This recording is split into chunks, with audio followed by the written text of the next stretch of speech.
ಪ್ರಿಯ ವೀಕ್ಷಕರೇ ನಮಸ್ಕಾರ. Face to ಫೇಸ್ನ ಮತ್ತೊಂದು ಸಂಚಿಕೆಗೆ ತಮಗೆಲ್ಲ ಸ್ವಾಗತ. ಇವತ್ತು ನಮ್ಮ ಜೊತೆ ಒಬ್ಬ ವಿಶೇಷ ಅತಿಥಿಗಳಿದ್ದಾರೆ. ಅವರೇ ರಾಜ್ಯ ಮಹಿಳಾ ಆಯೋಗದ ಅಧ್ಯಕ್ಷರಾದಂಥ ನಾಗಲಕ್ಷ್ಮಿ ಚೌಧರಿ ಅವರು. ನಿಮಗೆ ಗೊತ್ತಿರ್ಬೋದು, ಇತ್ತೀಚೆಗೆ ಮಹಿಳಾ ಆಯೋಗದ ಪಾತ್ರ ಅಂದರೆ ರೋಲು ತುಂಬ ಮಹತ್ವದ್ದಾಗಿದೆ. ಪ್ರತಿಯೊಂದು ವಿಷಯಕ್ಕೂ ಕೂಡ ನಾವು ಮಹಿಳಾ ಆಯೋಗಕ್ಕೆ ದೂರು ಕೊಡಬೇಕು, ಮಹಿಳಾ ಆಯೋಗದ ಅಧ್ಯಕ್ಷರನ್ನ ಭೇಟಿಯಾಗಬೇಕು, ಅಲ್ಲಿ ಹೋದರೆ ನ್ಯಾಯ ಸಿಗುತ್ತೆ, ಅವರು ನಮಗೆ ಮಾರ್ಗದರ್ಶನ ಮಾಡ್ತಾರೆ, ಹಾಗೂ ಅವರು ನಮ್ಮ ಜೊತೆಗೆ ನಿಲ್ತಾರೆ ಅನ್ನೋ ಒಂದು ನಂಬಿಕೆ ಸಂತ್ರಸ್ತರಲ್ಲಿ ಬರ್ತಾ ಇದೆ. ಸೊ ಈ ಕುರಿತು ನಾವು ಇನ್ನಷ್ಟು ಮಾತಾಡೋಣ ಅಧ್ಯಕ್ಷರೊಂದಿಗೆ. ಮೇಡಮ್ ನಮಸ್ಕಾರ. ನಮಸ್ಕಾರ. ಲಾಸ್ಟ್ ಟೈಮ್ ನೀವು ನಮ್ಮ ಕಚೇರಿಗೆ ಭೇಟಿ ಕೊಟ್ಟಾಗ ಆಗ್ತಾನೆ ಅಧಿಕಾರ ಸ್ವೀಕಾರ ಮಾಡಿದ್ರಿ. ಈಗ ಒಂದಿಷ್ಟು ನಿಮ್ಮ ಎಲ್ಲ ಕಂಟ್ರೋಲಿಗೆ ಬಂದಿದೆ ಅನ್ಕೊಳ್ತೀನಿ. ಕರೆಕ್ಟ್. ನಾನು ವಿಜಯವಾಣಿಗೆ ಬಂದಾಗ ನಾನು ಆಯೋಗದ ಅಧ್ಯಕ್ಷರಾಗಿ 3 ದಿವಸ ಏನೋ ಆಗಿತ್ತು. 29ನೇ ತಾರೀಕು ಹ್ಯಾಡ್ ಟೇಕನ್, ಐ ಥಿಂಕ್ 4-5 ದಿವಸ ಆಗಿತ್ತಷ್ಟೇ. ನನಗೆ ಆಯೋಗದ ಬಗ್ಗೆ ಅಷ್ಟು ಎಲ್ಲ ಅರಿವು ಇರಲಿಲ್ಲ ನಿಮ್ಮ ಇದಕ್ಕೆ ಬಂದಾಗ, ವಿಜಯವಾಣಿಗೆ ಬಂದಾಗ. ಈಗ 2.5 ತಿಂಗಳಾಗಿದೆ ನಾನು ಬಂದು. ಸಾಕಷ್ಟು ಕೆಲಸಗಳನ್ನು ಮಾಡ್ತಾ ಇದ್ದೀನಿ ಆಯೋಗದಿಂದ. ಮತ್ತು ನಾನು ತಗೊಂಡ 15 ದಿವಸಕ್ಕೆ ಮತ್ತೆ ಕೋಡ್ ಆಫ್ ಕಂಡಕ್ಟ್ ಬಂತು. ಸೊ ಅದರಿಂದ ಸಹ ನನ್ನ ಜಿಲ್ಲಾ ಪ್ರವಾಸಗಳು ಇವೆಲ್ಲ ಸ್ವಲ್ಪ ಕಡಿಮೆ ಆಗಿದೆ. ಬಟ್ ಪ್ರತಿದಿನ ಬೇರೆ ಯಾವುದಾದ್ರೂ ಒಂದು ಕೆಲಸದಲ್ಲಿ ತೊಡಗಿಕೊಂಡಿರ್ತೇನೆ. ಅದು ನೀವು ಆಫೀಸಲ್ಲಿ ಕೂತ್ಕೊಂಡಿದ್ದ ತಕ್ಷಣ ನಮಗೆ ಆಯೋಗ ಅಂದರೆ ನಮ್ಮ ಹತ್ರ ಬರೋರು ಎಲ್ಲ ಸಂತ್ರಸ್ತೆಯರೇ. ಈಗ ಬೇರೆ ಕಡೆ ಎಲ್ಲ ಏನಾದ್ರು ಕೆಲಸ ಇಟ್ಕೊಂಡು ಬರ್ಬೋದು, ಇಲ್ಲಿ ಬರುವಂಥವ್ರೆಲ್ಲ ಹೆಣ್ಮಕ್ಳೇ. ಆಮೇಲೆ ಆಯೋಗಕ್ಕೆ ಬರೋರೆಲ್ಲ ಏನಾದರೂ ಒಂದು ನೋವಿನಿಂದ, ಅಥವಾ ಯಾರೋ ಒಬ್ಬರ ದೌರ್ಜನ್ಯಕ್ಕೆ ಒಳಗಾದವರು, ಅಥವಾ ಕುಟುಂಬದಲ್ಲಿ ಅವಳನ್ನು ಕಿರುಕುಳ ಕೊಡ್ತಾ ಇರೋರು, ವರದಕ್ಷಿಣೆ ಕಿರುಕುಳ ಕೊಡ್ತಾ ಇರೋದು, ಅಥವಾ ಕಾಲೇಜಲ್ಲಿ ಯಾರಿಂದನೋ ಅವಳಿಗೆ ಬ್ಲ್ಯಾಕ್ ಮೇಲ್ ಆಗ್ತಾ ಇರೋದು, ಮತ್ತು ವಂಚನೆ ಆಗ್ತಾ ಇರೋದು, ಇವೆಲ್ಲನೂ ಅತ್ಯಾಚಾರಕ್ಕೆ ಒಳಗಾಗಿರೋರು. ಯೂಶ್ವಲಿ ಆಯೋಗಕ್ಕೆ ಬರೋರು ಹೇಗೆ ಅಂತಂದರೆ ಪೊಲೀಸ್ ಸ್ಟೇಷನ್ಗೆ ಹೋಗೋಕ್ಕೆ ಹೆದರ್ಕೊಳ್ತಾರೆ. ಹೆಣ್ಮಕ್ಳು ಸಹಜವಾಗಿ ಪೊಲೀಸ್ ಸ್ಟೇಷನ್ ಅಂದ ತಕ್ಷಣ ಅವರಿಗೆ ಭಯ. ಎರಡನೇದು, ಅಂಥವ್ರು ಫಸ್ಟು ಆಯೋಗಕ್ಕೆ ಬರ್ತಾರೆ. ಎರಡನೇದು, ಪೊಲೀಸ್ ಸ್ಟೇಷನ್ಗೆ ಹೋಗಿ ಅವರಿಗೆ ಅಲ್ಲಿ ನ್ಯಾಯ ಸಿಗಲಿಲ್ಲ ಅಂದರೆ, ಅಥವಾ ಪೊಲೀಸವರು ಅವರಿಗೆ ಸರಿಯಾಗಿ ಸ್ಪಂದಿಸಲಿಲ್ಲ ಅಂತಂದರೆ ಆಯೋಗಕ್ಕೆ ಬರ್ತಾರೆ.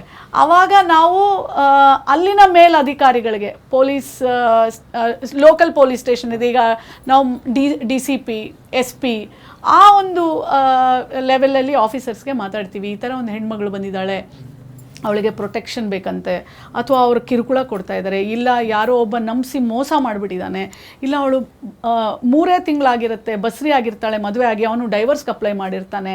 ಈ ಥರ ಎಲ್ಲ ಸಾಕಷ್ಟು ನೀವು ಕೇಳ್ತಾ ಹೋದರೆ ನಾನು 1000 ಕಾರಣಗಳು ಹೇಳ್ಬೋದು. ಆವಾಗ ನಮ್ಮ ಜೊತೆ ನಾವು ಕೆಲಸ ಮಾಡೋದೇ ಪೊಲೀಸ್ ಇಲಾಖೆ ಜೊತೆ.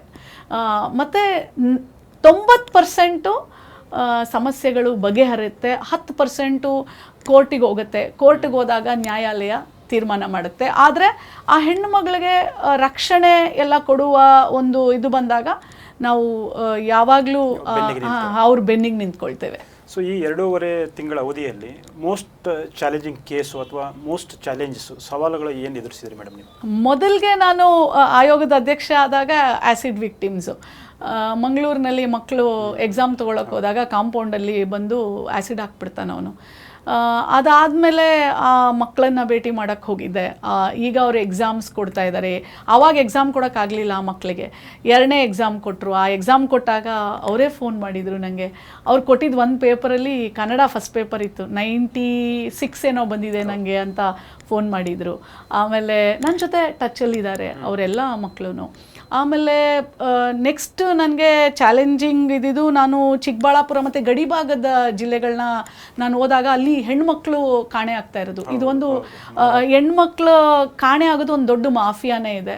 ಅದರ ಒಂದು ಬೇರ್ತನ ಮುಟ್ಟೋದು ಭಾಳ ಅತ್ಯವಶ್ಯಕತೆ ಇದೆ. ಹೆಣ್ಮಕ್ಳು ಎಲ್ಲಿ ಕಾಣೆ ಆಗ್ತಾ ಇದ್ದಾರೆ. ಸುಮಾರು ನಮ್ಮ ದೇಶದಲ್ಲಿ ಒಂದು ಫಾರ್ ಲಾಸ್ಟ್ ಎಷ್ಟು ವರ್ಷ ಗೊತ್ತಿಲ್ಲ 12 ಲಕ್ಷ ಹೆಣ್ಮಕ್ಳು ಕಾಣೆ ಆಗಿದ್ದಾರೆ, ಮಿಸ್ಸಿಂಗ್ ಆಗಿದ್ದಾರೆ. ಈಗಲೂ ನೀವು ನೆನ್ನೆನೆ ಒಂದು ನ್ಯೂಸ್ ಪೇಪರಲ್ಲಿ ಓದಿದ್ದೀನಿ, ಒಂದು ಹೆಣ್ಮಗಳನ್ನು ನಮ್ಮ ಮಹಾರಾಷ್ಟ್ರಕ್ಕೆ ಕರ್ಕೊಂಡು ಹೋಗ್ಬಿಟ್ಟು ಮಾರಾಟ ಮಾಡಿಬಿಟ್ಟಿರ್ತಾರೆ. ಹೇಗೋ ಅವಳಿಗೆ ಗೊತ್ತಾಗಿ ಒಂದು ಫೋನ್ ಕಾಲ್ ಮಾಡ್ತಾಳೆ, ಪೊಲೀಸರು ರಕ್ಷಣೆ ಮಾಡಿದ್ದಾರೆ. ಆದರೆ ಎಷ್ಟೋ ಸಲ ನಮಗೆ ರಕ್ಷಣೆನೇ ಮಾಡೋಕ್ಕಾಗಲ್ಲ. ಯೂಶ್ವಲಿ ಹೆಣ್ಣು ಮಕ್ಕಳು ಮಹಿಳೆಯರನ್ನ ವಂಚಿಸ್ತಾರೆ. ನಿನಗೆ ಕೆಲಸ ಕೊಡಿಸ್ತೀನಿ, ದುಡ್ಡು ಸಂಬಳ ಜಾಸ್ತಿ ಇದೆ, ಬಡವರು ಇರ್ತಾರೆ, ಕೆಲಸಕ್ಕೆ ಹೋಗ್ತಾ ಇರ್ತಾರೆ, ಅವರನ್ನು ನೋಡ್ತಾ ಇರ್ತಾರೆ, ಹಲವಾರು ದಿನಗಳಿಂದ ಅಬ್ಸರ್ವ್ ಮಾಡಿ ಅವರನ್ನು ಟ್ರ್ಯಾಪ್ ಮಾಡ್ತಾರೆ. ಯಾವ ಕಡೆ ಕರ್ಕೊಂಡು ಹೋಗ್ತಾರೆ ಅಂದರೆ ನಿಮಗೆ ಭಾಷೆ ಗೊತ್ತಾಗಬಾರ್ದು. ಈಗ ಕರ್ನಾಟಕದವ್ರನ್ನ ಕೋಲ್ಕತ್ತಾಗೆ ಕರ್ಕೊಂಡು ಹೋಗೋದು, ರಾಜಸ್ಥಾನ, ಫೋನ್ ಗೀನ್ ಏನೂ ಇರಲ್ಲ, ರಾಜಸ್ಥಾನ ಅಲ್ಲಿರೋ ಮಕ್ಕಳನ್ನ ಇಲ್ಲಿ ಕರ್ಕೊಂಬರೋದು, ಅವರನ್ನು ಒಂಥರ ಕಾರಾಗೃಹದಲ್ಲಿ ಇಟ್ಕೊಂಡು ಅವ್ರಿಗೆ ಆಕ್ಟಿವಿಟಿ ಮತ್ತು ಮನೆ ಕೆಲಸಕ್ಕೆ ಉಪಯೋಗ ಮಾಡ್ಕೊಳ್ಳೋವಂಥದ್ದು ಇಂಥದ್ದೆಲ್ಲ ನಡೀತಾ ಇದೆ. ಬಟ್ ಭಾಳ ಇಡೀ ಭಾರತ ದೇಶದಲ್ಲಿ ಇವತ್ತು ಹೆಣ್ಣು ಮಕ್ಕಳದು ಒಂದು ದೊಡ್ಡ ಮಾಫಿಯಾ ಅಂತಂದರೆ ಹೆಣ್ಣು ಮಕ್ಕಳು ಕಳುವಾಗ್ತಾ ಇರೋದು. ಇದು ನಮಗೆ ಭಾಳಷ್ಟು ಇದ್ರ ಬಗ್ಗೆ ನಾನು airport authority, railway station, police, ನಾವು KSRTC ಬಸ್ಸು ಈ ಎಲ್ಲ ಒಂದು ಸೇರಿಕೊಂಡು ಒಂದು ಕಮಿಟಿ ಮಾಡಿ ಯಾವ ಥರ ನಾವು ಇದನ್ನು ತಡೆಗಟ್ಟಬಹುದು, ಆಮೇಲೆ ಅವೇರ್ನೆಸ್ ಕ್ರಿಯೇಟ್ ಮಾಡೋಕ್ಕೆ ಯಾವ ಥರ ಎಲ್ಲ ಕಡೆ ನಾವು ಅವೇರ್ನೆಸ್ನ ಕ್ರಿಯೇಟ್ ಮಾಡೋ ಪ್ರೋಗ್ರಾಮ್ಸ್ನ ಯಾವ ಥರ ಹಾಕ್ಕೋಬೇಕು, ಇದನ್ನೆಲ್ಲ ನಾವು ವರ್ಕೌಟ್ ಮಾಡ್ತಾ ಇದ್ದೀವಿ ಇವಾಗ. ಇನ್ನೊಂದು 2 ಘಟನೆಗಳು ತುಂಬ ಪ್ರಮುಖವಾಗಿ ರಾಜ್ಯದಲ್ಲಿ ನಡೆದು ನೀವು ಅಧಿಕಾರಕ್ಕೆ ಬಂದ ಮೇಲೆ. ಒಂದು ನೇಹಾ ಹತ್ಯೆ ಪ್ರಕರಣ, ಇನ್ನೊಂದು ಅಂಜಲಿ ಹತ್ಯೆ ಪ್ರಕರಣ. ಸೊ ನೇರವಾಗಿ ಇವು ನಿಮಗೆ ಬರದೇ ಹೋದರೂ ಕೂಡ ಸೊ ಒಂದು ಮಹಿಳಾ ಆಯೋಗದ ಪಾತ್ರ ಏನಿತ್ತು ಇದರಲ್ಲಿ ಅಂತ. ಸೊ ಇಬ್ಬರು ಹೆಣ್ಮಕ್ಳು ಸೊ ಪ್ರೀತಿ ನಿರಾಕರಣೆ ಮಾಡಿದ್ದಕ್ಕೆ ಕೊಲೆ ಆಗ್ತಾರೆ. ಅಂದರೆ ಇತ್ತೀಚಿನ ದಿನಗಳಲ್ಲಿ ಅದು ಜಾಸ್ತಿ ಆಗಿದೆ. ನೇಹಾಳನ್ನು ಕ್ಯಾಂಪಸ್ಸಲ್ಲೇ ಕೊಲೆ ಮಾಡಿಬಿಡ್ತಾನೆ. ಆಮೇಲೆ ನಾನು 3ನೇ ದಿನ ಹೋಗೋ ಅಷ್ಟರಲ್ಲೇ ಆ ನೇಹಾಳ ಕೊಲೆ ಒಂದು ರಾಜಕೀಯ ಬಣ್ಣವನ್ನು ಪಡ್ಕೊಂಡಿತ್ತು. ಇದು ನಮ್ಮ ದೊಡ್ಡ ದುರಂತ. ಯಾಕೆಂದರೆ ಆ ಟೈಮಲ್ಲಿ ನಮಗೆ ಎಲೆಕ್ಷನ್ಸ್ ಇತ್ತು, ಎಲ್ಲರೂ ಪ್ರೊಟೆಸ್ಟ್ ಮಾಡಿದ್ರು ಬೀದಿಗೆ ಬಂದು. ಅದಾದಮೇಲೆ ಅಂಜಲಿ ಕೊಲೆ ಆಯಿತು. ಅದಾದಮೇಲೆ ನಮ್ಮ ಮಡಿಕೇರಿಯಲ್ಲಿ ನಮ್ಮದೊಂದು ಹೆಣ್ಮಗಳು 10ನೇ ಕ್ಲಾಸು ಪಾಸಾಗಿರ್ತಾಳೆ, ಅವಳದ್ದು ಕೊಲೆ ಆಯಿತು. ಆದರೆ ಅವತ್ತು ಮಾಡಿದ್ದು ಪ್ರೊಟೆಸ್ಟು ಇವು 2 ಕೊಲೆಗೂ ಇವ್ರು ಯಾರೂ ಮಾಡಲಿಲ್ಲ. ಅಂದರೆ ಇದು ಎಂಥ ದುರಂತ ಅಂದರೆ ಪ್ರತಿಯೊಬ್ಬರಿಗೂ ನಾನು ಹೇಳೋಕ್ಕೆ ಇಷ್ಟಪಡ್ತೀನಿ ಮುಖಾಂತರ, ದಯವಿಟ್ಟು ಹೆಣ್ಣು ಮಕ್ಕಳನ್ನು ರಾಜಕೀಯ ಬಳಕೆಗೆ ಉಪಯೋಗ ಮಾಡ್ಕೋಬೇಡಿ. ನಿಮ್ಮನೆ ಮಗಳು, ನಿಮ್ಮ ನಾಡಿನ ಮಗಳು ಇವಳು, ನಿಮ್ಮ ಮನೆ ಯಾವುದೇ ಹೆಣ್ಣು ಮಗಳಾಗಿರಲಿ, ಎಲ್ಲರೂ ಪರ ನಿಂತ್ಕೊಳ್ಳಿ, ಎಲ್ಲರೂ ಪರ ಹೋರಾಟ ಮಾಡಿ. ಆವತ್ತು ನೇಹಾಳ ಕೊಲೆ ಆದಾಗಲೂ ಅಷ್ಟೇ ನಾನು ಅಲ್ಲಿ ಹೋಗಿ ಅವರನ್ನೆಲ್ಲ ಭೇಟಿ ಮಾಡಿ, ಮತ್ತು ನಾನು ಮುಖ್ಯಮಂತ್ರಿಗಳಿಗೆ ಸಹ ನಾನು ಪತ್ರ ಬರೆದೆ ಅದನ್ನು ಫಾಸ್ಟ್ ಟ್ರ್ಯಾಕ್ ಕೋರ್ಟಿಗೆ ಒಪ್ಪಿಸ್ಬೇಕು, ಸ್ಪೆಷಲ್ ಕೋರ್ಟಿಗೆ. ಸೊ ಆದಷ್ಟು ಬೇಗ ನ್ಯಾಯ ಸಿಗಬೇಕು ಅಂಥೇಳಿ. ಆಮೇಲೆ ಮುಖ್ಯಮಂತ್ರಿಗಳು ಸಹ ಅದನ್ನು ಫಾಸ್ಟ್ ಕೋರ್ಟ್ಗೆ ಒಪ್ಪಿಸಿದ್ರು. ಅದಾದಮೇಲೆ ಅಂಜಲಿ ಕೊಲೆನೂ ಆಯಿತು, ಅದನ್ನು ಸಹ ಫಾಸ್ಟ್ ಕೋರ್ಟಿಗೆ ಒಪ್ಪಿಸ್ತಾ ಇದ್ದಾರೆ. ಆಮೇಲೆ ನಮ್ಮ ಮಡಿಕೇರಿಯಲ್ಲಿ ನಮ್ಮ 10ನೇ ಕ್ಲಾಸ್ ಓದ್ತಾ ಇದ್ದಿದ್ದು, ಅಂದರೆ ಬಾಲ್ಯ ವಿವಾಹ ಮಾಡ್ತಾಯಿದ್ರು ಆ ಹೆಣ್ಮಗಳಿಗೆ. ಈ ಮಾಡಬಾರ್ದು ಅಂತ ಹೇಳಿದ್ದಕ್ಕೆ ಅವನು 34 ವರ್ಷದವನು 15 ವರ್ಷದ ಹೆಣ್ಮಗಳನ್ನ ಕರ್ಕೊಂಡೋಗಿ ರುಂಡಾನೆ. ಅಂದರೆ ಇವರು ಕಾನೂನನ್ನು ಎಷ್ಟು ಈಸಿಯಾಗಿ ಇದಕ್ಕೆಲ್ಲ ಏನು ಇವತ್ತಿನ ಕಾರಣ ಅಂತಂದರೆ ಒಂದು ಪ್ರಾಬಬಲಿ ಅವ್ರಿಗೆ ಶಿಕ್ಷೆ ಬೇಗ ಆಗದೆ ಇರೋದು. ಯಾಕಂದರೆ ನಮ್ಮ ನ್ಯಾಯಾಲಯದ ವ್ಯವಸ್ಥೆ ಹೆಂಗಿದೆ ಅಂತಂದರೆ ವರ್ಷಾನ್ಗಟ್ಲೆ ತಗೊಂಡೋಗ್ತಾರೆ ಇದನ್ನು. ಎಸ್ಕೇಪ್ ಅನ್ನೋದಕ್ಕಿಂತ ಆಮೇಲೆ ಇವತ್ತು ಸಾಕ್ಷಿಗಳಿರ್ತವೆ, 1 ವರ್ಷ ಸಾಕ್ಷಿನ ನೀವು ಇಟ್ಕೊಳಕ್ಕಾಗತ್ತಾ? ಅದನ್ನು ಡೆಸ್ಟ್ರಾಯ್ ಮಾಡೋಕ್ಕೆ ಟ್ರೈ ಮಾಡ್ತಾರೆ. ಕಡೆಗೆ ನ್ಯಾಯಾಲಯಕ್ಕೆ ಬೇಕಾಗಿರೋದು ಸಾಕ್ಷಿ. ಆ ಸಾಕ್ಷಿನ ಒದಗಿಸ್ಲಿಲ್ಲ ನಾವು ಕರೆಕ್ಟಾಗಿ ಅಂತಂದರೆ ಅವ್ನು ಬಿಡುಗಡೆ ಆಗ್ತಾನೆ. ಟೈಮ್ ಬೌಂಡ್ ಟ್ರಯಲ್ ಅಂದರೆ ಹೆಣ್ಣು ಮಕ್ಕಳಿಗೆ ಈ ಥರ ಆದಾಗ ಟೈಮ್ ಬೌಂಡ್ ಟ್ರಯಲ್ ಆಗಬೇಕು. ಅವಾಗಲೇ ಸಾಕ್ಷಿಗಳು ನಾಶ ಆಗದೆ ಇರೋ ಥರ ಅವ್ರಿಗೆ ನ್ಯಾಯಾಲಯದಲ್ಲಿ ಒಪ್ಪಿಸಿ ಆದಷ್ಟು ಬೇಗ ಅವ್ರಿಗೆ ನಾವು ನ್ಯಾಯಾಲಯ ಅವ್ರಿಗೆ ಶಿಕ್ಷೆಯನ್ನು ಕೊಟ್ಟಾಗ ಎಲ್ಲರಿಗೂ ಒಂದು ಎಚ್ಚರಿಕೆ ಗಂಟೆ ಆಗುತ್ತೆ. ಅಯ್ಯೋ ಹಿಂಗಾದರೆ ನಮಗೆ ಜೀವಾವಧಿ ಶಿಕ್ಷೆ ಆಗುತ್ತೆ, ಇಲ್ಲ ಗಲ್ಲು ಶಿಕ್ಷೆ ಆಗುತ್ತೆ, ನಾವು ಮಾಡಬಾರ್ದು ಅನ್ನೋ ಒಂದು ಎಚ್ಚರಿಕೆ ಇರುತ್ತೆ. ಆಮೇಲೆ ಅಂಜಲಿ ಕೇಸಲ್ಲಿ ದೊಡ್ಡ ದುರಂತ ಏನಂತಂದರೆ 1 ವಾರಕ್ಕೆ ಮುಂಚೆನೇ ಅವರು ತಂದೆ ತಾಯಿ ಹೋಗಿ ಕಂಪ್ಲೇಂಟ್ ಮಾಡ್ತಾರೆ ಲೋಕಲ್ ಪೊಲೀಸ್ ಸ್ಟೇಷನಲ್ಲಿ. ಇವನು ನಮಗೆ ಬೆದರಿಕೆ ಹಾಕ್ತಾ ಇದ್ದಾನೆ, ನನ್ನ ಮಗಳನ್ನು ಸಾಯಿಸ್ತೀನಿ ಅಂತ. ಆದರೆ ಲೋಕಲ್ ಪೊಲೀಸ್ ಸ್ಟೇಷನ್ ಅವರು ಅದನ್ನು ಭಾಳ ಈಸಿಯಾಗಿ ತಗೊಳ್ತಾರೆ. ಇದು ಮೊದಲನೇ ತಪ್ಪು. ಅದು ಎಷ್ಟು ದೊಡ್ಡ ತಪ್ಪಾಗತ್ತೆ ಅಂತಂದರೆ ಆ ಜೀವನೇ ತೊಗೊಂಡ್ಬಿಡುತ್ತೆ. ಸೊ ನಾನು ಪ್ರತಿಯೊಂದು ಜಿಲ್ಲೆಯ SP ಪ್ರತಿಯೊಬ್ಬರಿಗೂ ಫೋನ್ ಮಾಡಿದ್ದೀನಿ, ಕೆಲವೊಬ್ರಿಗೆ ಮಾತಾಡಿದ್ದೀನಿ ಫೋನಲ್ಲಿ, ಮತ್ತು ಅಲ್ಲಿ ಪ್ರತಿಯೊಬ್ಬರಿಗೂ ನಾನು ಮಹಿಳಾ ಆಯೋಗದಿಂದ ಪತ್ರ ಬರೆದಿದ್ದೀನಿ. ನೀವು ಈಗ ಇತ್ತೀಚಿನ ದಿನಗಳಲ್ಲಿ ಈ ಥರ ಹೆಣ್ಣುಮಕ್ಕಳ ಕೊಲೆ ಆಗ್ತಿರೋದ್ರಿಂದ ಎತ್ತೆಚ್ಕೊಳ್ಳಿ. ಲೋಕಲ್ ಪೊಲೀಸ್ ಸ್ಟೇಷನ್ಗೆ ಯಾವುದೇ ಹೆಣ್ಣುಮಕ್ಕಳು ಯಾವುದೇ ಮನೆಯವರು ಬಂದು ಒಂದು ಸಣ್ಣ ಕಂಪ್ಲೇಂಟ್ ಕೊಟ್ಟರು ಇಮ್ಮಿಡಿಯೇಟ್ಲಿ ಆ್ಯಕ್ಟ್ ಮಾಡಿ. ನಾನು SP ಅವ್ರಿಗೆ ಹೇಳಿದ್ದೀನಿ, ರಿವ್ಯೂ ತೊಗೊಳ್ಳಿ. ಲೋಕಲ್ ಸ್ಟೇಷನ್ ವಾರಕ್ಕೆ ಒಂದ್ಸಲ ರಿವ್ಯೂ ಮಾಡಿ, ಏನೇನು ಕಂಪ್ಲೇಂಟ್ ಬಂದಿದೆ, ಎಸ್ಪೆಷಲಿ ಹೆಣ್ಮಕ್ಳದು ಅಟೆಂಡ್ ಮಾಡಿದಾರಾ ಇಲ್ವಾ. ಯಾಕೆಂದರೆ ಲೋಕಲ್ ಪೊಲೀಸ್ ಸ್ಟೇಷನ್ ಅವರು ಕರೆಕ್ಟಾಗಿ ಆ್ಯಕ್ಟ್ ಮಾಡಿದ್ರೆ ಇಂಥ ಕ್ರೈಮ್ಸ್ನ ನಾವು ಭಾಳಷ್ಟು ಕಡಿಮೆ ಮಾಡ್ಬೋದು. ಅಲ್ಲಿ ಕರೆಕ್ಟಾಗಿ ಆ್ಯಕ್ಟ್ ಆಗಲಿಲ್ಲ ಅಂತಂದರೆ ದೌರ್ಜನ್ಯಗಳು, ಅತ್ಯಾಚಾರಗಳು, ಕೊಲೆಗಳು ಜಾಸ್ತಿ ಆಗ್ತಾ ಹೋಗುತ್ತೆ. ಸೊ ಮತ್ತೊಂದು ದೊಡ್ಡ ಪ್ರಕರಣ ರಾಜ್ಯದಲ್ಲಿ ನಡೀತಾ ಇದ್ದಿದ್ದು, ಅದು ಕೂಡ ಹೆಚ್ಚು ರಾಜಕೀಯಗೊಂಡಿದೆ. ಪ್ರಜ್ವಲ್ ರೇವಣ್ಣ, ಸಂಸದ ಪ್ರಜ್ವಲ್ ರೇವಣ್ಣ ಅವರು ಲೈಂಗಿಕ ದೌರ್ಜನ್ಯ ಪ್ರಕರಣ. ಸೊ ಇಲ್ಲಿ ನಮಗೆ ನೂರಾರು ವಿಕ್ಟಿಮ್ಸ್ಗಳಿದ್ದಾರೆ. ಸಂತ್ರಸ್ತರಿಗೆ ಕೆಲವೊಂದಿಷ್ಟು ಬೆದರಿಕೆಗಳನ್ನು ಹಾಕಲಾಗಿದೆ ಅಂತ ಕೇಳ್ಪಟ್ವಿ. ಜೊತೆಗೆ ಸಂತ್ರಸ್ತರು ದೂರು ಕೊಡಲಿಕ್ಕೆ ಮುಂದೆ ಬರ್ತಾ ಇಲ್ಲ. ಕೆಲವೊಬ್ಬ ಹೆಣ್ಮಕ್ಳು, ಗೌರವಿತ ಕುಟುಂಬದ್ದು ಕೆಲವೊಂದು ಅಧಿಕಾರದಲ್ಲಿ ಇರುವಂಥ ಹೆಣ್ಮಕ್ಳಿದ್ದಾರೆ. ಸೊ ಅವರು ದೂರು ಕೊಡ್ಲಿಕ್ಕೆ ಬರ್ತಾ ಇಲ್ಲ. ಸೊ SIT ಅವರು ಕೂಡ ಮನವಿ ಮಾಡ್ತಾ ಇದ್ದಾರೆ, ಬನ್ನಿ ನಮಗೆ ದೂರು ಕೊಡಿ ಅಂತೇಳಿ. ದೂರುಗಳು ಅಷ್ಟೊಂದು ಬರ್ತಾ ಇಲ್ಲ. ಸೊ ಎಲ್ಲೋ ಒಂದು ಅಳುಕಿದ್ದೇ ಇರುತ್ತೆ. ನಾನು ಬಂದರೆ ಮೊದಲೇ ವಿಡಿಯೋ ಬಂದಿದೆ ಅಥವಾ ಫೋಟೋಗಳು ಬಂದಿದ್ದಾವೆ, ಮತ್ತೆ ನಾನು ಹೋದರೆ ಎಲ್ಲೇ ನನಗೆ ಇನ್ನಷ್ಟು ಮರ್ಯಾದೆ ಹೋಗುತ್ತೋ, ಸಮಾಜದಲ್ಲಿ ನಾನು ಕೆಟ್ಟವಳಾಗ್ತೀನಿ ಅನ್ನೋ ಒಂದು ಭಾವನೆ ಇದ್ದೇ ಇರುತ್ತೆ. ಸೊ ಇಂಥದ್ರಲ್ಲಿ ಮಹಿಳಾ ಆಯೋಗದ ರೋಲ್ ಏನು ಅಂದರೆ, ಯಾರಾದರೂ ನಿಮಗೆ ಸಂತ್ರಸ್ತರು ಸಂಪರ್ಕ ಮಾಡಿದ್ರಾ, ಸೊ ಅವ್ರಿಗೆ ಏನಾದರೂ ನೀವು ಮಾನಸಿಕವಾಗಿ ಧೈರ್ಯವನ್ನು ಮಾಡಿ ಎಲ್ಲ ಹೋಗಿ ಕಂಪ್ಲೇಂಟ್ ಮಾಡಿದರೆ ಇಂಥದನ್ನೆಲ್ಲ ಮಟ್ಟ ಹಾಕಲಿಕ್ಕೆ ಸಾಧ್ಯ ಅನ್ನೋದೇನಾರು ಆಯಿತಾ? ಈ ಕೇಸ್ನಲ್ಲಿ ಮೊದಲು ಸಂತ್ರಸ್ತೆ ಬಂದಿದ್ದೆ ಮಹಿಳಾ ಆಯೋಗಕ್ಕೆ. ಬಂದಾಗ ಅವಳಿಗೆ ಧೈರ್ಯ ತುಂಬುವಂಥ ಕೆಲಸ ಮಾಡಿ, ಅವ್ರಿಗೆ ಕೌನ್ಸಿಲಿಂಗ್ ಎಲ್ಲ ಮಾಡಿ, ಆಮೇಲೆ ಅಷ್ಟರಲ್ಲಿ SITಗೆ ಒಪ್ಪಿಸಿದ್ರು ಸರ್ಕಾರ ಇದು ತನಿಖೆಗೆ. ಆ ಹೆಣ್ಮಕ್ಳು, ಇಡೀ ಫ್ಯಾಮಿಲಿ ಆ ಹೆಣ್ಮಗಳ ಜೊತೆ ಇತ್ತು. ಇದು ಒಂದು ನೀವು ನೋಟ್ ಮಾಡ್ಕೋಬೇಕಾಗಿರೋದು. ಒಂದು ಹೆಣ್ಮಗಳು ಅವಳಿಗಾಗಿರೋ ಒಂದು ತೊಂದರೆ, ಏನು ಈ ಥರ ಆಗಿರೋ ಒಂದು ಪ್ರಕರಣ ಇದ್ದಾಗ ಮನೆಯವರು ಅವಳ ಜೊತೆ ನಿಂತ್ಕೊಂಡ್ರೆ ಮಾತ್ರನೇ ಅವಳು ನಿಜವಾಗ್ಲೂ ಇದರ ವಿರುದ್ಧ ಹೋರಾಡೋಕ್ಕೆ ಸಾಧ್ಯ. ಆ ಹೆಣ್ಮಗಳು ಇಡೀ ಫ್ಯಾಮಿಲಿ ಅವ್ರ ಜೊತೆ ಇತ್ತು. ಸೊ ಆ ಸಂತ್ರಸ್ತೆಗೆ ನಾವು ಈಗ SIT ಅವರ ಒಂದು ಇದರಲ್ಲಿದ್ದಾರೆ. ಆ್ಯಂಡ್ ಅವ್ರಿಗೆ ಎಲ್ಲ ಯಾವುದೇ ಥರ ರಕ್ಷಣೆ ಮತ್ತು ಅವ್ರಿಗೆ ವಿಕ್ಟಿಮ್ಸ್ ಪ್ರೊಟೆಕ್ಷನ್ ಸ್ಕೀಮಲ್ಲಿ ಬರುವಂಥ ಹಣ, ಮತ್ತು ಅವರಿಗೆ ಬೇರೆ ಥರ ಯಾವುದೇ ಒಂದು ಪರಿಹಾರ, ಯಾವುದೇ ಇರಲಿ, ಮನೆ, ಆಶ್ರಯ ಯೋಜನೆಯಲ್ಲಿ ಮನೆ, ಇದೆಲ್ಲನೂ ಸರ್ಕಾರ ಕೊಡಲಿಕ್ಕೆ ರೆಡಿಯಾಗಿದೆ. ಅವ್ರ ಕುಟುಂಬಕ್ಕೆ ಭದ್ರತೆಯನ್ನು ಕೊಡ್ತಾ ಇದೆ. ಆಮೇಲೆ ನಾನು ಅವ್ರ ಜೊತೆ ಟಚ್ಚಲ್ಲಿ ಇದ್ದೆ.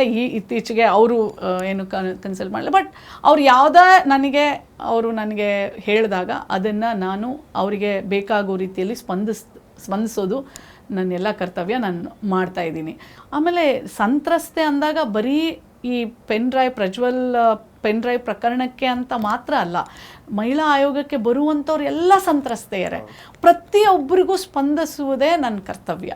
ನಾನು ಯಾವುದೇ ಒಂದು ಹೆಜ್ಜೆ ಸಹ ಹಿಂದೆ ಇಡದೆ ನಾನು ಅವ್ರ ಜೊತೆಯಲ್ಲಿ ನಿಂತ್ಕೊಂಡು ನಮ್ಮ ಒಂದು ಆಯೋಗದಿಂದ ಯಾವ ಥರ ಅವರಿಗೆ ಶಕ್ತಿ ತುಂಬಬಹುದು, ಯಾವ ಥರ ನಾವು ಅವರಿಗೆ ಸಹಾಯ ಮಾಡ್ಬೋದು, ಆ ಥರ ನಿಟ್ಟಿನಲ್ಲಿ ನಾನು ಅವರಿಗೆ ಸಹಾಯ ಮಾಡ್ತಾ ಬಂದಿದ್ದೇನೆ. ಸೊ ಮತ್ತೊಂದು ಪ್ರಕರಣ ಹೆಚ್ಚು ಸದ್ದು ಮಾಡಿದ್ದಂದರೆ ಮಂಡ್ಯದಲ್ಲಿ ಹೆಣ್ಣು ಭ್ರೂಣ ಹತ್ಯೆ.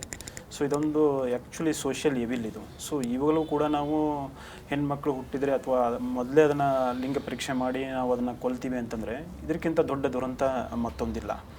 ಸೊ ಇಂಥ ಕೇಸಲ್ಲಿ ಹೇಗೆ ನೀವು ಅಂತಂದರೆ ಜಾಗೃತಿ ಮೂಡಿಸೋ ನಿಟ್ಟಿನಲ್ಲಿ ಅಥವಾ ಈ ಥರ ಆಗಬಾರ್ದು ಅನ್ನೋದಂದ್ರೆ ಪ್ರತಿ ಜಿಲ್ಲೆಯಲ್ಲಿ ಸುಮಾರು ಜಿಲ್ಲೆಗಳ ಕಡೆ ಆಗ್ತಾ ಇದ್ದಾವೆ.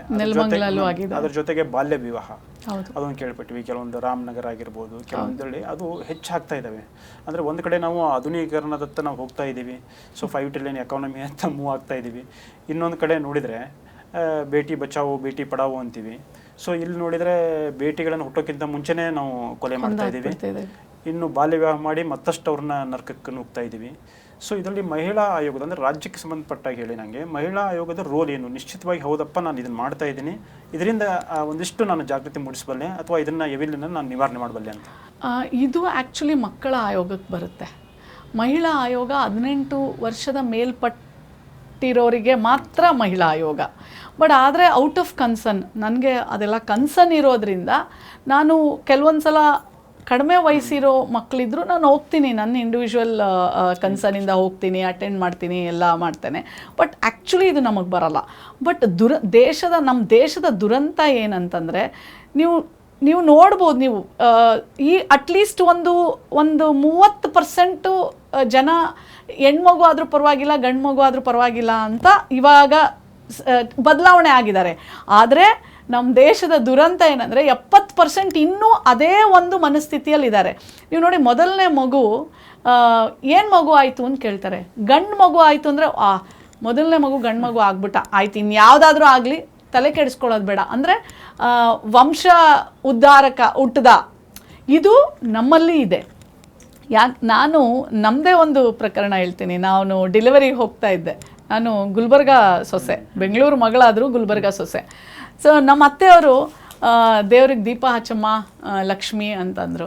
ದೇವ್ರಿಗೆ ದೀಪ ಹಚ್ಚ ಬೇಡ್ಕೊ, ಮೊದಲನೇ ಮಗು ಗಂಡು ಮಗು ಆಗಬೇಕು, ಅದಾದಮೇಲೆ ಯಾವುದಾದ್ರೂ ಮಗು ಆಗಲಿ ಅಂತ. ಅಂದರೆ ಅವ್ರ ತಾಯಿಯಿಂದ ಅಂದರೆ ಮನಸ್ಥಿತಿ ಹಂಗೆ ಬಂದ್ಬಿಟ್ಟಿದೆ. ಇದನ್ನು ಬದಲಾವಣೆ ಮಾಡೋದು ಭಾಳ ಕಷ್ಟ. ನೋಡಿ, ಆ ಭ್ರೂಣ ಹತ್ಯೆ ಯಾರು ಹೋಗ್ತಾರೆ? ಒಂದು ಹೆಣ್ಣು ಹೋಗ್ತಾಳೆ, ಆಯಿತಾ? ಆಮೇಲೆ ಹೌದು 50% ಗಂಡಸರು ದಬ್ಬಾಳಿಕೆ ಇರುತ್ತೆ, ನನಗೆ ಹೆಣ್ಣೋ ಗಂಡೋ ಚೆಕ್ ಮಾಡಿಸ್ಕೊ ಅಂತ. 50% ನಮ್ಮದೇ ಕೈಯಲ್ಲಿರುತ್ತೆ. ಆಮೇಲೆ ಮನೇಲಿ ಒಬ್ಳು ಅತ್ತೆ ಇರ್ತಾಳೆ, ಅವಳು ಯಾರು? ಹೆಣ್ಣೆ. ಅಂದರೆ ಕೆಲವೊಂದು ಸಲ ಹೆಣ್ಣೆ ಶತ್ರು ಆಗಿರ್ತಾಳೆ. ಇನ್ನು ಮಿಕ್ಕಿದು ಹೌದು ಗಂಡಸವರೆಲ್ಲ ಇಲ್ಲ ಕಳಿಸ್ತಾರೆ. ಬಟ್ ಆದರೆ ಮನೆಯಲ್ಲಿ ಭಾಳಷ್ಟು ಎಷ್ಟೋ ಸಲ ನಿಮಗೆ ವಿಚಿತ್ರ ಅನಿಸುತ್ತೆ, ಇನ್ನು ಯಾವ ಥರ ಪರಿಸ್ಥಿತಿಗೆ ನಾವು ಹೋಗ್ತೀವಿ ಮುಂದಿನ ದಿನಗಳಲ್ಲಿ ಅಂದರೆ, ಇದು ಒಂದು ಗಂಟೆ ಎಚ್ಚರಿಕೆ ಗಂಟೆ ಆಗಬೇಕು. ಇಲ್ಲ, ಒಂದು ಹೆಣ್ಣಿಗೆ 5 ಜನ ಗಂಡಸರು, ಆ ಒಂದು ಸ್ಥಿತಿಗೆ ಬರುತ್ತೆ. ಅವತ್ತು ನೀವು ಇಮ್ಯಾಜಿನ್ ಮಾಡ್ಕೊಳ್ಳಿ, ಒಂದು 5 ಜನ ಗಂಡಸರಿಗೆ ಒಂದು ಹೆಣ್ಣು ಮಗಳು ಇದ್ದಾಗ ಮುಂದಿನ ದಿನಗಳಲ್ಲಿ ಎಷ್ಟು ಅತ್ಯಾಚಾರಗಳು, ಎಷ್ಟು ಕ್ರೈಮ್ಸು, ಎಷ್ಟು ದೌರ್ಜನ್ಯಗಳು ಆ ಹೆಣ್ಣು ಮೇಲೆ ಜಾಸ್ತಿ ಆಗುತ್ತೆ ಅನ್ನೋದು ಒಂದು ಸಲ ಯಾಕಂದರೆ ಹೆಣ್ಣಿನ ಸಂತತಿ ಕಡಿಮೆ ಆಗ್ತಾ ಇದೆ. ನೀವು 5 ಜನ ಗಂಡು ಮಕ್ಕಳಿದ್ರೆ ಒಬ್ಳು ಹೆಣ್ಣು ಮಗಳು ಇರ್ತಾಳೆ. ಆಮೇಲೆ ಪ್ರಕೃತಿಗೆ ವಿರುದ್ಧವಾಗಿ ಹೋದರೆ ನಾಶ ಖಂಡಿತ. ಇದು ಎಲ್ಲರೂ ತಿಳ್ಕೋಬೇಕಾಗಿರೋದು, ಎಲ್ಲರೂ ತಿಳ್ಕೋಬೇಕು. ಪ್ರಕೃತಿ ವಿರುದ್ಧ ಹೋಗಿ ಕೂಡುದು. ಹೆಣ್ಣು ಈ ಸೃಷ್ಟಿಯ ದಾತೆ, ಅವಳು ಇಲ್ಲ ಅಂತಂದರೆ ಸೃಷ್ಟಿನೇ ಇಲ್ಲ. ಆ ಸೃಷ್ಟಿನೇ ನೀವು ಕೊಂದಾಗ್ತಾ ಇದ್ದರೆ ಸೃಷ್ಟಿ ಎಲ್ಲಾಗುತ್ತೆ, ಪ್ರಕೃತಿ ಎಲ್ಲುಳಿಯುತ್ತೆ. ಇದನ್ನು ಎಲ್ಲರೂ ಅರ್ಥ ಮಾಡ್ಕೋಬೇಕು. ನೀವು 5 ಜನ ಗಂಡು ಮಕ್ಕಳಿಗೆ ಮುಂದಿನ ದಿನಗಳಲ್ಲಿ ಒಂದೇ ಹೆಣ್ಣು ಮಗಳು ಇರ್ತಾಳೆ ಅಂದರೆ ಆ ಹೆಣ್ಣಿನ ಸಂತತಿ ಎಷ್ಟರ ಮಟ್ಟಿಗೆ ಕಡಿಮೆ ಆಗ್ತಾ ಇದೆ. ಎಷ್ಟೋ ಕಾನೂನುಗಳನ್ನು ತಂದಿದ್ದಾರೆ ಇದನ್ನು ಒಂದು ಕಡಿವಾಣ ಹಾಕಲಿಕ್ಕೆ. ಆದರೂ ಸಹ ಒಳಗೆ ನಡೆಯುವಂಥದ್ದು ನಮಗೆ ಗೊತ್ತೇ ಆಗಲ್ಲ. ಗೊತ್ತಿರೋದು ಎಷ್ಟೋ, ಗೊತ್ತಾಗದೇ ಇರೋದು ಎಷ್ಟೋ. ಇದನ್ನು ಹೌದು ಸರ್ಕಾರ ಕಾನೂನು ತರುತ್ತೆ, ಮಾಡಿದವ್ರಿಗೆ ಕಠಿಣ ಕ್ರಮ ಆಗುತ್ತೆ, ಅದಾದಮೇಲೆ ಹೇಗೋ ಮಾಡಿಕೊಂಡು ಹೊರಗಡೆ ಬರ್ತಾರೆ.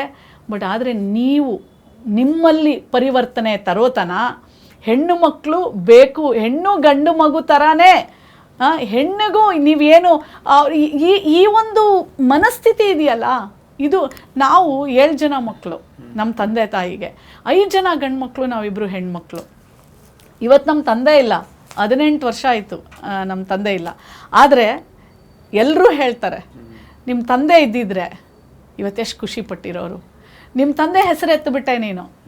ನಿಮ್ಮ ತಂದೆ ಡಿ ಕೃಷ್ಣಪ್ಪನ ಮಗಳು ನಮ್ಮ ನಾಗಲಕ್ಷ್ಮಿ ಅಂತ ಹೇಳ್ತಾರೆ ಅಂತ. ಅಂದರೆ ಹೆಣ್ಣು ಮಗಳೂ ಆ ಮನೆ ಬೆಳಗ್ತಾಳೆ, ಆ ಮನೆ ಕೀರ್ತಿ ತರ್ತಾಳೆ. ನಿಮ್ಮ ಮನಸ್ಥಿತಿ ಬದಲಾಯಿಸಿ, ನೀವು ಪರಿವರ್ತನೆ ಆಗಿ, ಹೆಣ್ಣೆ ದ್ವೇಷ ಹಾಕ್ಕೊಡ್ದು. ಸೊ ಆ ಹೆಣ್ಣು ಸಂತತಿ ಉಳಿಸಿ, ಹೆಣ್ಣು ಗಂಡಿಗಿಂತ ಜಾಸ್ತಿ ಅವಳಲ್ಲಿರೋ ಆ ಶಕ್ತಿ ಇದೆಯಲ್ಲ. ಹೆಣ್ಣು ಮಾಡೋ ಅಂಥದ್ದು ಮಲ್ಟಿ ಟಾಸ್ಕಿಂಗ್ ಅಂತಾರೆ ಅವಳಿಗೆ ಯಾಕೆ ಶಕ್ತಿ ಅಂತಾರೆ? ಗಂಡಸ್ಗೆ ಯಾಕೆ ಶಕ್ತಿ ಅನ್ನಲ್ಲ? ಇವತ್ತು ಭೂಮಿಗೆ ಯಾಕೆ ತಾಯಿ ಅಂತೀವಿ? ನೀರಿಗೆ ಯಾಕೆ ನೀರೇ ಅಂತೀವಿ? ಹೆಣ್ಣಿಗೆ ಯಾಕೆ ಹೋಲಿಸ್ತೀವಿ? ಭೂಮಿ ಎಲ್ಲವನ್ನೂ ತಡ್ಕೊಳ್ಳೋ ಅಷ್ಟು ಶಕ್ತಿ, ಎಲ್ಲವನ್ನು ಹಿಡಿದಿಟ್ಕೊಂಡಿದ್ದಾಳೆ. ಹಾಗೆ ಹೆಣ್ಣು ಸಹ ಆ ಇಡೀ ಮನೇನ ಹಿಡಿದಿಟ್ಕೊಂಡಿರೋವಂಥ ಶಕ್ತಿ, ಬೆಳೆಸೋವಂಥ ಶಕ್ತಿ. ಅಂಥ ಒಂದು ಹೆಣ್ಣು ನಿಮ್ಮ ಮನೇಲಿ ಹುಟ್ಟಿದ್ರೆ, ನಿಮ್ಮ ಮನೇನ ಬೆಳಗಿದ್ರೆ, ನಿಮ್ಮ ಮನೆ ಕೀರ್ತಿ ತಂದರೆ ಎಷ್ಟು ಚೆನ್ನಾಗಿರುತ್ತೆ. ಆ ಹೆಣ್ಣನ್ನು ಕೊಲ್ಲೋದನ್ನು ನಿಲ್ಲಿಸಿ, ಇವತ್ತಿಗಾದರೂ ನಿಲ್ಲಿಸಿ. ಮೇಡಮ್, ಇವತ್ತಿನ ದಿನಗಳಲ್ಲಿ ನಾವು ನೋಡ್ತಾ ಇದ್ದರೆ ಹೆಣ್ಮಕ್ಕಳ ಮೇಲೆ ನಾನಾ ರೀತಿಯ ದೌರ್ಜನ್ಯಗಳು, ಒಂದು ದೈಹಿಕವಾಗಿ ನಮ್ಮ ಸಮಾಜದ ಮಧ್ಯೆ ನಡೆಯುವಂಥದ್ದು, ಇನ್ನೊಂದು ಸೋಷಿಯಲ್ ಮೀಡಿಯಾಗಳಲ್ಲಿ ನಡೀತಾ ಇರೋದಂಥದ್ದು. ಎಲ್ಲಿ ಮಹಿಳಾ ಆಯೋಗದ ವ್ಯಾಪ್ತಿ ಹೆಚ್ಚಾಗಬೇಕು ಅಲ್ಲಿ ಅಷ್ಟೊಂದು ಆಗ್ತಾಯಿಲ್ಲ. ಮಹಿಳಾ ಆಯೋಗ ಅಂತಂದರೆ ಒಂದು ಸಾಂತ್ವನ ಕೇಂದ್ರ ಅಥವಾ ಆಡಳಿತದಲ್ಲಿರುವಂಥ ಪಕ್ಷದ ಮುಖವಾಣಿ. ಅಷ್ಟಕ್ಕೆ ಸೀಮಿತ ಆಗಿದೆ. ಇದನ್ನು ಹೇಗೆ ಒಂದಂದರೆ ಇದಕ್ಕೆ ನವಚೈತನ್ಯ ಹೇಗೆ ಕೊಡ್ತೀರಿ, ಹೇಗಿದು ಬದಲಾಗಬೇಕು ಅಂದರೆ ಮಹಿಳಾ ಆಯೋಗವನ್ನು ಸಂತ್ರಸ್ತರಾಗಿರ್ಬೋದು ಅಥವಾ ಸಾಮಾನ್ಯರಾಗಿರ್ಬೋದು ನೋಡೋ ದೃಷ್ಟಿನ ಹೇಗೆ ಬದಲಾಯಿಸ್ತೀರಿ ಅಂತ? ಮೊದಲಿಗೆ ಮಹಿಳಾ ಆಯೋಗ ಇದೆ ಅನ್ನೋದೇ ಜನರಿಗೆ ಗೊತ್ತಿಲ್ಲ. ನನಗನ್ಸುತ್ತೆ 5% ಜನರಿಗೆ ಮಹಿಳಾ ಆಯೋಗ ಗೊತ್ತಿರ್ಬೋದು, 95%ಗೆ ಮಹಿಳಾ ಆಯೋಗ ಇದೆ ಅನ್ನೋದೇ ಗೊತ್ತಿಲ್ಲ. ಮಹಿಳಾ ಆಯೋಗದ ಸಹಾಯವಾಣಿ ನನ್ನ ಪ್ರಕಾರ ಪ್ರತಿ ಜಿಲ್ಲೆಯಲ್ಲಾಗಬೇಕು. ಯಾಕೆಂದರೆ ಇವತ್ತು ನೋಡಿ, ನಮಗೆ ಗುಲ್ಬರ್ಗ, ರಾಯಚೂರು, ಚಿಕ್ಕಮಗಳೂರು, ಬೆಳಗಾಮು, ಕೊಪ್ಪಳ ಎಲ್ಲ ಕಡೆಯಿಂದ ಫೋನ್ ಬರುತ್ತೆ. ಆ ಹೆಣ್ಮಕ್ಳು ಫಸ್ಟ್ ಆಫ್ ಆಲ್ ಮಹಿಳಾ ಆಯೋಗಕ್ಕೆ ಬರೋದೇ ಕಷ್ಟ. ನನಗೆ ಡೈರೆಕ್ಟ್ ಬಂದಾಗ ನಾನು ಅವ್ರಿಗೆ ವಾಟ್ಸಪ್ಪಲ್ಲೇ ಕಂಪ್ಲೇಂಟ್ ತೊಗೊಂಡ್ಬಿಡ್ತೀನಿ, ವಾಟ್ಸಪ್ಪಲ್ಲೇ ವಾಯ್ಸ್ ಮೆಸೇಜ್ ಕಳಿಸ್ತೀನಿ, ತೊಗೊಳ್ತೀನಿ. ಎಷ್ಟು ಅಂತ ನಾವು ಅಟೆಂಡ್ ಮಾಡೋಕ್ಕಾಗತ್ತೆ? ಪ್ರತಿಯೊಂದು ಜಿಲ್ಲೆಯಲ್ಲೂ ಮಹಿಳಾ ಆಯೋಗ ಆಗಬೇಕು. ಹೆಣ್ಣು ಮಕ್ಕಳಿಗೆ ಯಾವಾಗ ಪೊಲೀಸ್ ಸ್ಟೇಷನ್ಗೆ ಹೋಗೋಕ್ಕೆ ಭಯ ಇಲ್ಲ, ಪೊಲೀಸ್ ಸ್ಟೇಷನ್ಗೆ ಹೋಗೋಕ್ಕೆ ಭಯ, ಸೀದಾ ಮಹಿಳಾ ಆಯೋಗಕ್ಕೆ ಬರ್ತಾರೆ. ಮಹಿಳಾ ಆಯೋಗಕ್ಕೆ ಅತಿ ದೊಡ್ಡ ಶಕ್ತಿ ಇದೆ. ನೀವು ಹೇಳದಷ್ಟು ಕಡಿಮೆ ಶಕ್ತಿ ಇಲ್ಲ ಇದಕ್ಕೆ. ಇದು ಕ್ವಾಡಿ ಜುಡಿಷಿಯಲ್ ಅಥಾರಿಟಿ ಇದೆ. ಇದಕ್ಕೆ ಶಕ್ತಿ ಏನಂತಂದರೆ, ಇವಾಗ ಒಂದು ಸಣ್ಣ ಎಕ್ಸಾಂಪಲ್ಲು, ಈಗ ಒಂದು ವಿಶ್ವವಿದ್ಯಾನಿಲಯ, ಜ್ಞಾನ ಭಾರತಿ ವಿಶ್ವವಿದ್ಯಾನಿಲಯ, ನಾನಲ್ಲಿ ಮಕ್ಕಳ ಹಾಸ್ಟೆಲ್ಗೆ ಹೋಗಿದ್ದೆ. ಇವತ್ತು ಆ ಮಕ್ಕಳ ಏನೇನು ಸಿಗಬೇಕು ಅದನ್ನೆಲ್ಲ ನಾನು ಅಥಾರಿಟಿಗೆ, ಕನ್ಸರ್ನ್ಡ್ ಅಥಾರಿಟಿಗೆ ಬರಿತೀನಿ, ಮೀಟಿಂಗ್ ಮಾಡ್ತೀನಿ, ರಿವ್ಯೂ ಮಾಡ್ತೀನಿ. ಅದು ಸಿಗೋ ತನಕ ನಾವು ಹೋರಾಟ ಮಾಡ್ತೀವಿ. ನಾವು ಹೋರಾಟ ಮಾಡಬೇಕಾಗಿಲ್ಲ, ಅದ್ರ ಪಾಡಿಗೆ ಅದು ಆ ಮಕ್ಕಳಿಗೆ ಏನು ಸಿಗಬೇಕು ಅದು ಸಿಗತ್ತೆ. ಈಗ ಒಂದು ಲೇಬರ್, ಈಗ ಗಾರ್ಮೆಂಟ್ಸ್ ಫ್ಯಾಕ್ಟ್ರಿ ಇಲ್ಲ ಇಂಡಸ್ಟ್ರಿ, ಹೆಣ್ಮಕ್ಳು ಕೆಲಸ ಮಾಡುವಂಥದ್ದು ಯಾವುದೇ ಇರಲಪ್ಪ, ಅದು ಆಸ್ಪತ್ರೆ, corporate hospital, college, institutions, factory, industries, garments, take it anything, even police stations, jails, ಎಲ್ಲಿ ಹೆಣ್ಣುಮಗಳಿರ್ತಾಳೆ ಅಲ್ಲಿ ಮಹಿಳಾ ಆಯೋಗ ಕೆಲಸ ಮಾಡುತ್ತೆ. ಅಂದರೆ ಅಲ್ಲಿ ಏನೋ ತೊಂದರೆ ಆಗ್ತಾ ಇರುತ್ತೆ, ಅಲ್ಲಿ ಅವ್ರಿಗೆ ಸಿಗಬೇಕಾಗಿರೋಂಥ ಸವಲತ್ತುಗಳು ಸಿಗಲ್ಲ. ನಾವು ಆವಾಗ ಇಮ್ಮಿಡಿಯೇಟ್ಲಿ ಆ ಕನ್ಸರ್ನ್ಡ್ ಅಥಾರಿಟಿಗೆ ಬರಿತೀವಿ, ಇಲ್ಲಿ ಈ ಥರ ಆಗ್ತಾ ಇದೆ, ಇಮ್ಮಿಡಿಯೇಟ್ಲಿ ನೀವು ಅದನ್ನು ಫುಲ್ಫಿಲ್ ಮಾಡಿ. ಅಥವಾ ಆ ಹೆಣ್ಣುಮಗಳಿಗೆ ಆಗ್ತಾ ಇದೆ, ಕಮಿಟಿ ರಚನೆ ಮಾಡಿ, ಅವ್ಳಿಗೆ ಯಾರು ಸೆಕ್ಷುವಲ್ ಹ್ಯಾರಾಸ್ಮೆಂಟ್ ಮಾಡ್ತಾ ಇದ್ದಾರೆ ಅವ್ಳಿಗೆ ಇಮಿಡಿಯೇಟ್ಲಿ ಅವ್ರಿಗೆ ಯಾರಿಗಾಗಿದೆ FIR ಮಾಡಿ, ಅವ್ರನ್ನ ಅರೆಸ್ಟ್ ಮಾಡಿಸಿ. 99% ನ್ಯಾಯ ದೊರಕಿಸ್ಕೊಡೋ ಅಂಥ ಕೆಲಸ ಆಯೋಗ ಮಾಡುತ್ತೆ. ಇದು ಏನಂತಂದರೆ, ಈಗ ನಾವು ಒಂದು ಜಿಲ್ಲೆಗೆ ಹೋಗ್ತೀವಿ, ಪ್ರತಿಯೊಂದು ಹೆಣ್ಣು ಮಗಳದು ನಾವು ತೊಗೋಬೋದು, ರಿವ್ಯೂ ಕರಿತೀವಿ. ಆ ಕನ್ಸರ್ನ್ಡ್ DC ಇರ್ತಾರೆ, SP ಇರ್ತಾರೆ, ಮತ್ತು ಮಹಿಳಾ ಮತ್ತು ಮಕ್ಕಳ ಕಲ್ಯಾಣ ಇಲಾಖೆಯ ಎಲ್ಲ ಅಧಿಕಾರಿಗಳಿರ್ತಾರೆ, ಪ್ರತಿಯೊಬ್ಬರು ಬರ್ತಾರೆ. ಅಲ್ಲಿ ಆ ಜಿಲ್ಲೆಯಲ್ಲಿ ಆ ಹೆಣ್ಮಕ್ಳ ಪರವಾಗಿ ಬಂದಿರುವಂಥ ಕಂಪ್ಲೇಂಟ್ಸು ಅಥವಾ ಏನಾದರೂ ಕೆಲಸ ಆಗದೆ ಇರೋಂಥ ಪ್ರತಿಯೊಂದೂ ಕನ್ಸರ್ನ್ಡ್ ಅಧಿಕಾರಿಗಳಿಗೆ ಹೇಳಿ ಅವ್ರಿಗೆ ಸಿಗುವಂಥ ಸವಲತ್ತುಗಳನ್ನು ಕೊಡಿಸ್ಬೋದು ಮಹಿಳಾ ಆಯೋಗ. ಸದ್ಯ ಮಹಿಳಾ ಆಯೋಗಕ್ಕೆ ಇರುವಂತಹ ಅಧಿಕಾರ ಆಮೇಲೆ ಸಿಬ್ಬಂದಿ ಸಫಿಷಿಯೆಂಟಾ ಅಥವಾ ಸರ್ಕಾರಕ್ಕೆ ನೀವೇನಾದರೂ ಬೇಕು ಅಂತೇಳಿ ಬರೀತಾ ಇದ್ದೀರಾ? ಏನು ಅಲ್ಲ, ಇವಾಗ ಕೋಡ್ ಆಫ್ ಕಂಡಕ್ಟ್ ಆಗಿದ ತಕ್ಷಣವೇ ಮಾನ್ಯ ಮುಖ್ಯಮಂತ್ರಿಗಳ ಜೊತೆ ನಮ್ಮದು ಒಂದು ಮನವಿ ಇದೆ. ಅದಕ್ಕೆ ನಮಗೆ ಸಹಾಯವಾಣಿ ಬೇಕು, ಇನ್ನಷ್ಟು ಸಿಬ್ಬಂದಿಗಳು ಬೇಕು, ಮತ್ತೆ ಪ್ರತಿ ಜಿಲ್ಲೆಯಲ್ಲೂ ಒಂದು ಮಹಿಳಾ ಆಯೋಗದ ಒಂದು ಆಫೀಸ್ ಆಗಬೇಕು. ಅಲ್ಲಿನ ಹೆಣ್ಮಕ್ಳು ಅಲ್ಲಿಗೆ ಬರಬೇಕು, ಅಲ್ಲಿನ ಸಂತ್ರಸ್ತೆಯರು, ಅಲ್ಲಿ ದೌರ್ಜನ್ಯಕ್ಕೊಳಗಾದವರು ಇಮಿಡಿಯೇಟ್ಲಿ ಹೋಗಿ ಸ್ಪಂದಿಸಬೇಕು. ಇಲ್ಲಿಂದ ನಾವು ಅಲ್ಲಿ ಹೋಗಬೇಕು, ಅಲ್ಲಿಂದ ಮಕ್ಕಳು ನಾವು ಹೋಗೋಣ, ನಮಗೆಲ್ಲ ಸವಲತ್ತು ಸರ್ಕಾರ ಕೊಡುತ್ತೆ. ಆದರೆ ಅಲ್ಲಿಂದ ಒಂದು ಹೆಣ್ಣು ಮಗಳು ಇಲ್ಲಿಗೆ ಬರಬೇಕು ಅಂತಂದರೆ ಭಾಳ ಕಷ್ಟ ಆಗುತ್ತೆ. ಇದಕ್ಕೆಲ್ಲ ಕನೆಕ್ಟ್ ಮಾಡಲಿಕ್ಕೆ, ಇದಕ್ಕೆಲ್ಲದಕ್ಕೂ ಸಿಬ್ಬಂದಿ, ಹೆಲ್ಪ್ಲೈನು, ಆಫೀಸ್ಗಳು, ಇದಕ್ಕೆಲ್ಲ ಸರ್ಕಾರ ಸ್ಪಂದಿಸಬೇಕಾಗತ್ತೆ. ಇದನ್ನೆಲ್ಲ ನಾನು ಮುಖ್ಯಮಂತ್ರಿಯವರಿಗೆ ನಾನು ಕೊಡ್ತಾ ಇದ್ದೀನಿ. ಇದು ಕೋಡ್ ಆಫ್ ಕಂಡಕ್ಟ್ ಆಗಿದ ತಕ್ಷಣ ನನಗೆ ಪಾಸಿಟಿವ್ ಆಗಿ ಭರವಸೆ ಇದೆ, ಮುಖ್ಯಮಂತ್ರಿಗಳು ಇದಕ್ಕೆ ಸ್ಪಂದಿಸ್ತಾರೆ ಅಂತ ಹೇಳಿ. ಒಂದು ಸಾಮಾನ್ಯ ಹೆಣ್ಮಕ್ಳು ಪಾಡೊಂದಾದರೆ ಅವರು ಇಗ್ನೋರ್ ಮಾಡಿ ಬಿಟ್ಬಿಡ್ತಾರೆ. ಅದೇ ರೀತಿ ಕೆಲವೊಬ್ಬರು ವಿದ್ಯಾವಂತರು ಸಮಾಜದಲ್ಲಿ ಗಣ್ಯ ವ್ಯಕ್ತಿಗಳಾಗಿರ್ತಾರೆ, ಸಿನಿಮಾ ಸೆಲೆಬ್ರಿಟಿಗಳಾಗಿರ್ಬೋದು, ಸೀರಿಯಲ್ ಸೆಲೆಬ್ರಿಟಿಗಳಾಗಿರ್ಬೋದು, ಇವ್ರ ಬಗ್ಗೆನೂ ಕೂಡ ಕೆಟ್ಟ ಕೆಟ್ಟ ಕಮೆಂಟ್ಗಳು ಅಥವಾ ಸೈಬರ್ ಬುಲ್ಲಿಂಗ್ ಏನಂದಿವಿ ಅದೆಲ್ಲ ಆದಾಗೂ ಕೂಡ ಅವರು ಕೂಡ ತುಂಬ ಜನ ಇಗ್ನೋರ್ ಮಾಡ್ತಾರೆ. ಈ ಥರದಲ್ಲಿ ಸುಮಾರಾಗಿ ಅವರು ನಿಮಗೆ ಕಂಪ್ಲೇಂಟ್ ಕೂಡ ಕೊಟ್ಟಿರ್ಬೋದು ಮಹಿಳಾ ಆಯೋಗಕ್ಕೆ. ಅವರು ಸೈಬರ್ ಪೊಲೀಸ್ ಕೂಡ ಕಂಪ್ಲೇಂಟ್ ಮಾಡ್ತಾ ಇದ್ದಾರೆ. ಯಾರು ಗಣ್ಯ ವ್ಯಕ್ತಿಗಳು ಇರ್ತಾರೆ ಇಂಥದ್ದಾದಾಗ ಸೊ ಅವ್ರಿಗೇನು ನೀವು ಸಂದೇಶ ಕೊಡೋಕ್ಕೆ ಇಷ್ಟಪಡ್ತೀರಾ? ನಾನು ನನಗೆ 2 ಸಲ ಮಾಡಿದ್ದಾರೆ. ಒಂದು ಕೊರಿಯರ್. ನಾವು ಯೂಶಲಿ ಇವತ್ತು ಮನೇಲಿ ಕೂತ್ಕೊಂಡು ಎಸ್ಪೆಷಲಿ ನಾವೆಲ್ಲರೂ ನಾನು ಇದರಲ್ಲಿ ಗಂಡಸು ಹೆಣ್ಸು ಅಂತಾನೆ ಇಲ್ಲ, ನಾವು ಇವತ್ತು ಎಲ್ಲ ಆನ್ಲೈನ್ ಮೇಲೆ ಬುಕ್ ಮಾಡ್ತೀವಿ. ನನಗೊಂದು ಕರೆ ಬರುತ್ತೆ, ನಿಮ್ಮದು ಒಂದು ಕೊರಿಯರ್ ಇದೆ, ಆ ಕೊರಿಯರು ಥೈಲ್ಯಾಂಡ್ದು, ಇದೆಲ್ಲ ಕಾಮನ್ ಆಗಿದೆ.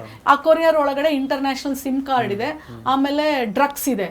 ಅದು ಯಾವ ಡ್ರಗ್ಸ್ ಮಾದಕ ವಸ್ತು ಯಾವ್ದು ಇರಬಾರ್ದು ಅದಿದೆ, ಆಮೇಲೆ ನಿಮ್ಮದು ಆಧಾರ್ ಕಾರ್ಡ್ ಇದೆ, ನಿಮ್ಮದೇ ನಂಬರ್ ಇದೆ. ಇದು ಈಗ ಮುಂಬೈ ನಾರ್ಕೋಟಿಕ್ಸ್ ಕ್ರೈಮ್ ಇದರಲ್ಲಿ ಬಂದಿದೆ. ಅವಾಗ ನಾವು ಹೆಂಗಂದ್ರೆ ನಾವು ಏನಂತದ್ದು ಬುಕ್ ಮಾಡಿರಲ್ಲ, ಬಟ್ ಆದರೆ ನಾವು ಕೊರಿಯರ್ ಬುಕ್ ಮಾಡ್ತಾನೆ ಇರ್ತೀವಲ್ಲ, ಸೀರೆ ಬುಕ್ ಮಾಡೋದು, ಡ್ರೆಸ್ ಬುಕ್ ಮಾಡೋದು, ಅದೇನೋ ಬುಕ್ ಇವತ್ತು ಆನ್ಲೈನೇ ಎಲ್ಲ. ಸೊ ಸಡನ್ನಾಗಿ ನಂಗಾಯ್ತು, ಹೌದಾ ನಾನು ಬುಕ್ ಮಾಡಿರೋ ಕೊರಿಯರಲ್ಲಿ ಏನಾದರೂ ಈ ಥರದ್ದು ಆಗೋಯ್ತಾ? ನಾನು ವಿದ್ಯಾವಂತೆ, ಜನದ ಜೊತೆ ಇರೋವಳು, ನಾನೇ ಒಂದು ಸೆಕೆಂಡ್ ಆಮೇಲೆ ಹೌದಾ ಆಯಿತು ನೀವು ಲಾಕೆಟ್ ನಂಬರ್ ತಗೊಳ್ಳಿ ಅಂತ ಕೊಡ್ತಾರೆ. ಅದನ್ನು 234/ABCD ಈ ಥರ ನಿಮಗೆ ನಂಬೋ ಥರ. ಆಮೇಲೆ ಕ್ರೈಮ್ ನಂಬರ್ಸ್ ಕೊಡ್ತಾರೆ, ಆ ನಂಬರು ಸಹ ಸೇಮ್ ಇರುತ್ತೆ. ನೀವು ಚೆಕ್ ಮಾಡ್ತಾ ಹೋದಾಗ ಎಲ್ಲೋ 1 ಸೆಕೆಂಡಲ್ಲಿ ನಿಮ್ಮ ಹೆಸರೇನು ಅಂತ ಕೇಳಿದೆ ನಾನು. ನೀವು ಪೊಲೀಸ್ ಅಲ್ಲ, ನಿಮ್ಮ ಹೆಸರೇ? ಅವರು ಒಂದು 5 ಸೆಕೆಂಡ್ ಪಾಸ್ ತಗೊಂಡ್ರು. ಅವಾಗಲೇ ನನಗೆ ಮೈಂಡಿಗೆ ಹೊಳೆದಿದ್ದು ಇದರಲ್ಲಿ ಏನೋ ಮೋಸ ಇದೆ ಅಂತ. ಈಗ ಬನ್ನಿ ನಮಗೆ ಆಫೀಸಿಗೆ ಬನ್ನಿ ಅಂತಾರೆ, ನಾ ಹೇಳ್ತೀನಿ ನಾ ಬೆಂಗಳೂರಲ್ಲಿದ್ದೀನಿ, ಮುಂಬೈಗೆ ಹೆಂಗೆ ಬರಲಿ? ಹೌದಾ, ಹಾಗಿದ್ರೆ ನಾವು ವಿಡಿಯೋ ಕಾಲ್ ಮಾಡ್ತೀವಿ ಅಂತಾರೆ. ಅಲ್ಲೆಲ್ಲ ಸೆಟಪ್ ಮಾಡ್ಕೊಂಡಿರ್ತಾರೆ ಎಲ್ಲ ಕ್ರೈಮ್ ಆಫೀಸ್ ಬ್ರಾಂಚ್ ಥರ.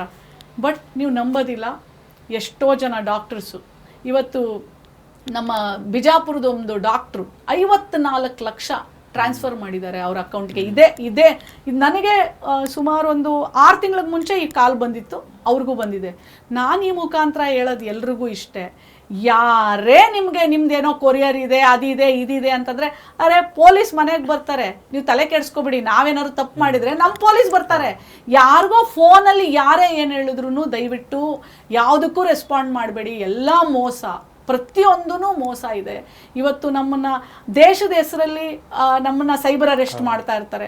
ಆಮೇಲೆ ಎಸ್ಪೆಷಲಿ ಈ ರಮ್ಮಿ ಆ್ಯಪ್ಸು, ಎಷ್ಟು ಆ್ಯಪ್ಗಳು ಅದರಲ್ಲಿ ಹೆಂಗೆ ಅಂತಂದರೆ ಮಕ್ಕಳ ಹತ್ರ ದುಡ್ಡಿರಲ್ಲ, ಅವ್ರಿಗೆ ಲೋನ್ ಕೊಡೋದು ಹೆಂಗಂತಂದರೆ ನಿಮ್ಗೆ 2,000 ಲೋನ್ ಕೊಡ್ತಾರೆ, ನಿಮಗೆ 2,000ಕ್ಕೆ 2,000 ಬಡ್ಡಿ ಹಾಕ್ತಾರೆ. ಇದೆಲ್ಲ ಚೈನೀಸ್ ಆ್ಯಪು. ಮಕ್ಳು ಏನು ಮಾಡ್ತಾರೆ, ಅಪ್ಪ ಅಮ್ಮನ ಹತ್ರ ಕೇಳಲ್ಲ, 2,000ಕ್ಕೆ 4,000, 4,000ಕ್ಕೆ 10,000 ಚಕ್ರ ಬಡ್ಡಿ ಆಗ್ತಾ ಹೋಗುತ್ತೆ. ಆಮೇಲೆ ಆ ಆ್ಯಪ್ ಡೌನ್ಲೋಡ್ ಮಾಡ್ಕೋಬೇಕಾದ್ರೆ ಅವ್ರು ಕೇಳ್ತಾರೆ ಅಲೋ ಅಥವಾ ಡಿನೆ ಅಂತ ಬರುತ್ತೆ. ಅವಾಗ ನಾವೇನು ಮಾಡ್ತೀವಿ, ಅಲೋ ಅಂತ ಕೊಟ್ಟಿರ್ತೀವಿ. ಸೊ ಆ ಅಲೋ ಅಂತ ಕೊಟ್ಟಾಗ ಆ ಆ್ಯಪ್ಗೆ ನಮ್ದೆಲ್ಲ ಕಾಂಟ್ಯಾಕ್ಟ್ ನಂಬರು, ನಮ್ದು ಎಲ್ಲ ಡೀಟೇಲ್ಸು ಹೋಗಿರುತ್ತೆ. ಇವ್ರೇನು ಮಾಡ್ತಾರೆ, ನೀನು ದುಡ್ಡು ಕೊಡಲ್ಲ ಅಂದ ತಕ್ಷಣನೇ ಆ ಕಾಂಟ್ಯಾಕ್ಟಲ್ಲಿ ಒಂದು 5 ಜನಕ್ಕೆ ಕಳಿಸ್ತಾರೆ, ಇವನೊಬ್ಬ ಫ್ರಾಡು, ಇವನು ದುಡ್ಡು ತೊಗೊಂಡು ಸಾಲ ತೊಗೊಂಡಿದ್ದಾನೆ, ದುಡ್ಡು. ಸೊ ಅವಾಗ ಮತ್ತೆ ಅವನಿಗೆ ಬ್ಲ್ಯಾಕ್ ಮೇಲ್ ಮಾಡೋಕ್ಕೆ ಶುರು ಮಾಡ್ತಾರೆ. ಅವಾಗ ಆ ಮಕ್ಳು ಏನು ಮಾಡ್ತಾರೆ, ಅವಾಗ ಆ ಹೆಣ್ಮಕ್ಳು ಏನು ಮಾಡ್ತಾರೆ, ಬೇರೆ ದಾರಿನ ಫೈಂಡ್ ಔಟ್. ಈಗ ಇತ್ತೀಚೆಗೆ ಸುಸೈಡ್ಸ್ ಜಾಸ್ತಿ. ನಮಗೆ ಗೊತ್ತಿಲ್ಲದ ರೀತಿಯಲ್ಲಿ ಇವತ್ತು ಸೈಬರ್ ಕ್ರೈಮ್ ಅನ್ನೋದು ಎಷ್ಟೋ ಜೀವಗಳನ್ನು ತೊಗೊಂಬಿಟ್ಟಿದೆ. ನಾನು ಹೇಳ್ತಿದ್ದೀನಿ ಎಲ್ಲರಿಗೂ, ದಯವಿಟ್ಟು ಈ ಥರ ಆ್ಯಪ್ಸ್ ಡೌನ್ಲೋಡ್ ಮಾಡ್ಕೋಬೇಡಿ. ಯಾವುದೇ ಆ್ಯಪಿಂದ ಸಾಲಗಳು ತಗೋಬೇಡಿ. ಆನ್ಲೈನಲ್ಲಿ ನಿಮ್ಗೆ ಕೆಲಸ ಕೊಡ್ತೀನಿ ಅಂತ ಹೇಳಿಬಿಟ್ಟು ನಿಮಗೆ ಚೀಟ್ ಮಾಡೋದು ಜಾಸ್ತಿ. ಕೊರಿಯರ್ ಹೆಸರಲ್ಲಿ ನಿಮ್ಮನ್ನ ಮೋಸ ಮಾಡ್ತಾರೆ. ಹೆಚ್ಚಿಗೆ ವಿಕ್ಟಿಮ್ಸ್ ಇರೋದೇ ಹೆಣ್ಮಕ್ಳು, ಮಕ್ಕಳು. ಹಾಗಂದರೆ ಅದು ಈ ಸೈಬರ್ ಅಪರಾಧ ಹೆಚ್ಚಾಗ್ತಾ ಇದ್ದೀವಿ ಅಂದರೆ ಅದರಲ್ಲೂ ಮಹಿಳೆಯರೇ ಹೆಚ್ಚು ವಿಕ್ಟಿಮ್ ಆಗ್ತಾ ಇದ್ದಾರೆ. ಸೊ ಇದನ್ನು ನಿಯಂತ್ರಣ ಮಾಡೋ ದೃಷ್ಟಿಯಲ್ಲಿ ಹೇಗೆ ಮಹಿಳಾ ಆಯೋಗ ಸ್ಪಂದಿಸುತ್ತೆ? ಹೇಗೆ ನೀವು ಸೈಬರ್ ವಿಂಗ್ ಜೊತೆಗೆ ಕೋಆರ್ಡಿನೇಟ್ ಮಾಡ್ತೀರಾ?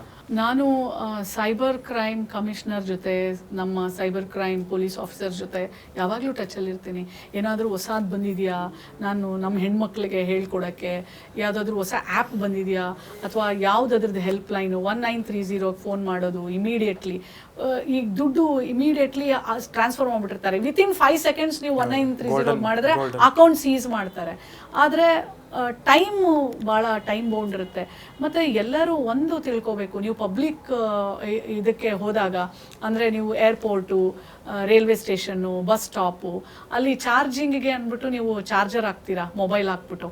ಆ ಚಾರ್ಜರಲ್ಲೇ ಒಂದು ಸಾಫ್ಟ್ವೇರ್ ಹಾಕಿರ್ತಾರೆ, ಥೆಫ್ಟ್ ಮಾಡೋರು. ನಿಮ್ಮ ಇಡೀ ಡಾಟಾ ಅವರ ಸಾಫ್ಟ್ವೇರ್ಗೆ ಹೋಗಿರುತ್ತೆ, ಅದನ್ನ ಇಟ್ಕೊಂಡು ನಿಮಗೆ ಬ್ಲ್ಯಾಕ್ ಮೇಲ್ ಮಾಡೋಕ್ಕೆ ಶುರು ಮಾಡ್ತಾರೆ. ಆಮೇಲೆ ವೈಫೈ ಯೂಸ್ ಮಾಡಬೇಕಾದ್ರೆ ನೀವು ಏರ್ಪೋರ್ಟಲ್ಲಿ ಪಬ್ಲಿಕ್ ಪ್ಲೇಸಸಲ್ಲಿ ವೈಫೈ ಫ್ರೀ ಅಂತ ಹೇಳ್ಬಿಟ್ಟು ನೀವು ವೈಫೈ ಆನ್ ಮಾಡ್ಕೊಳ್ತೀರಾ. ಆ ವೈಫೈಯಿಂದ ಸಹನೂ ನಿಮ್ಮ ಎಲ್ಲ ಡಾಟಾನು ಥೆಫ್ಟ್ ಆಗುತ್ತೆ, ಕಳ್ತನ ಆಗುತ್ತೆ.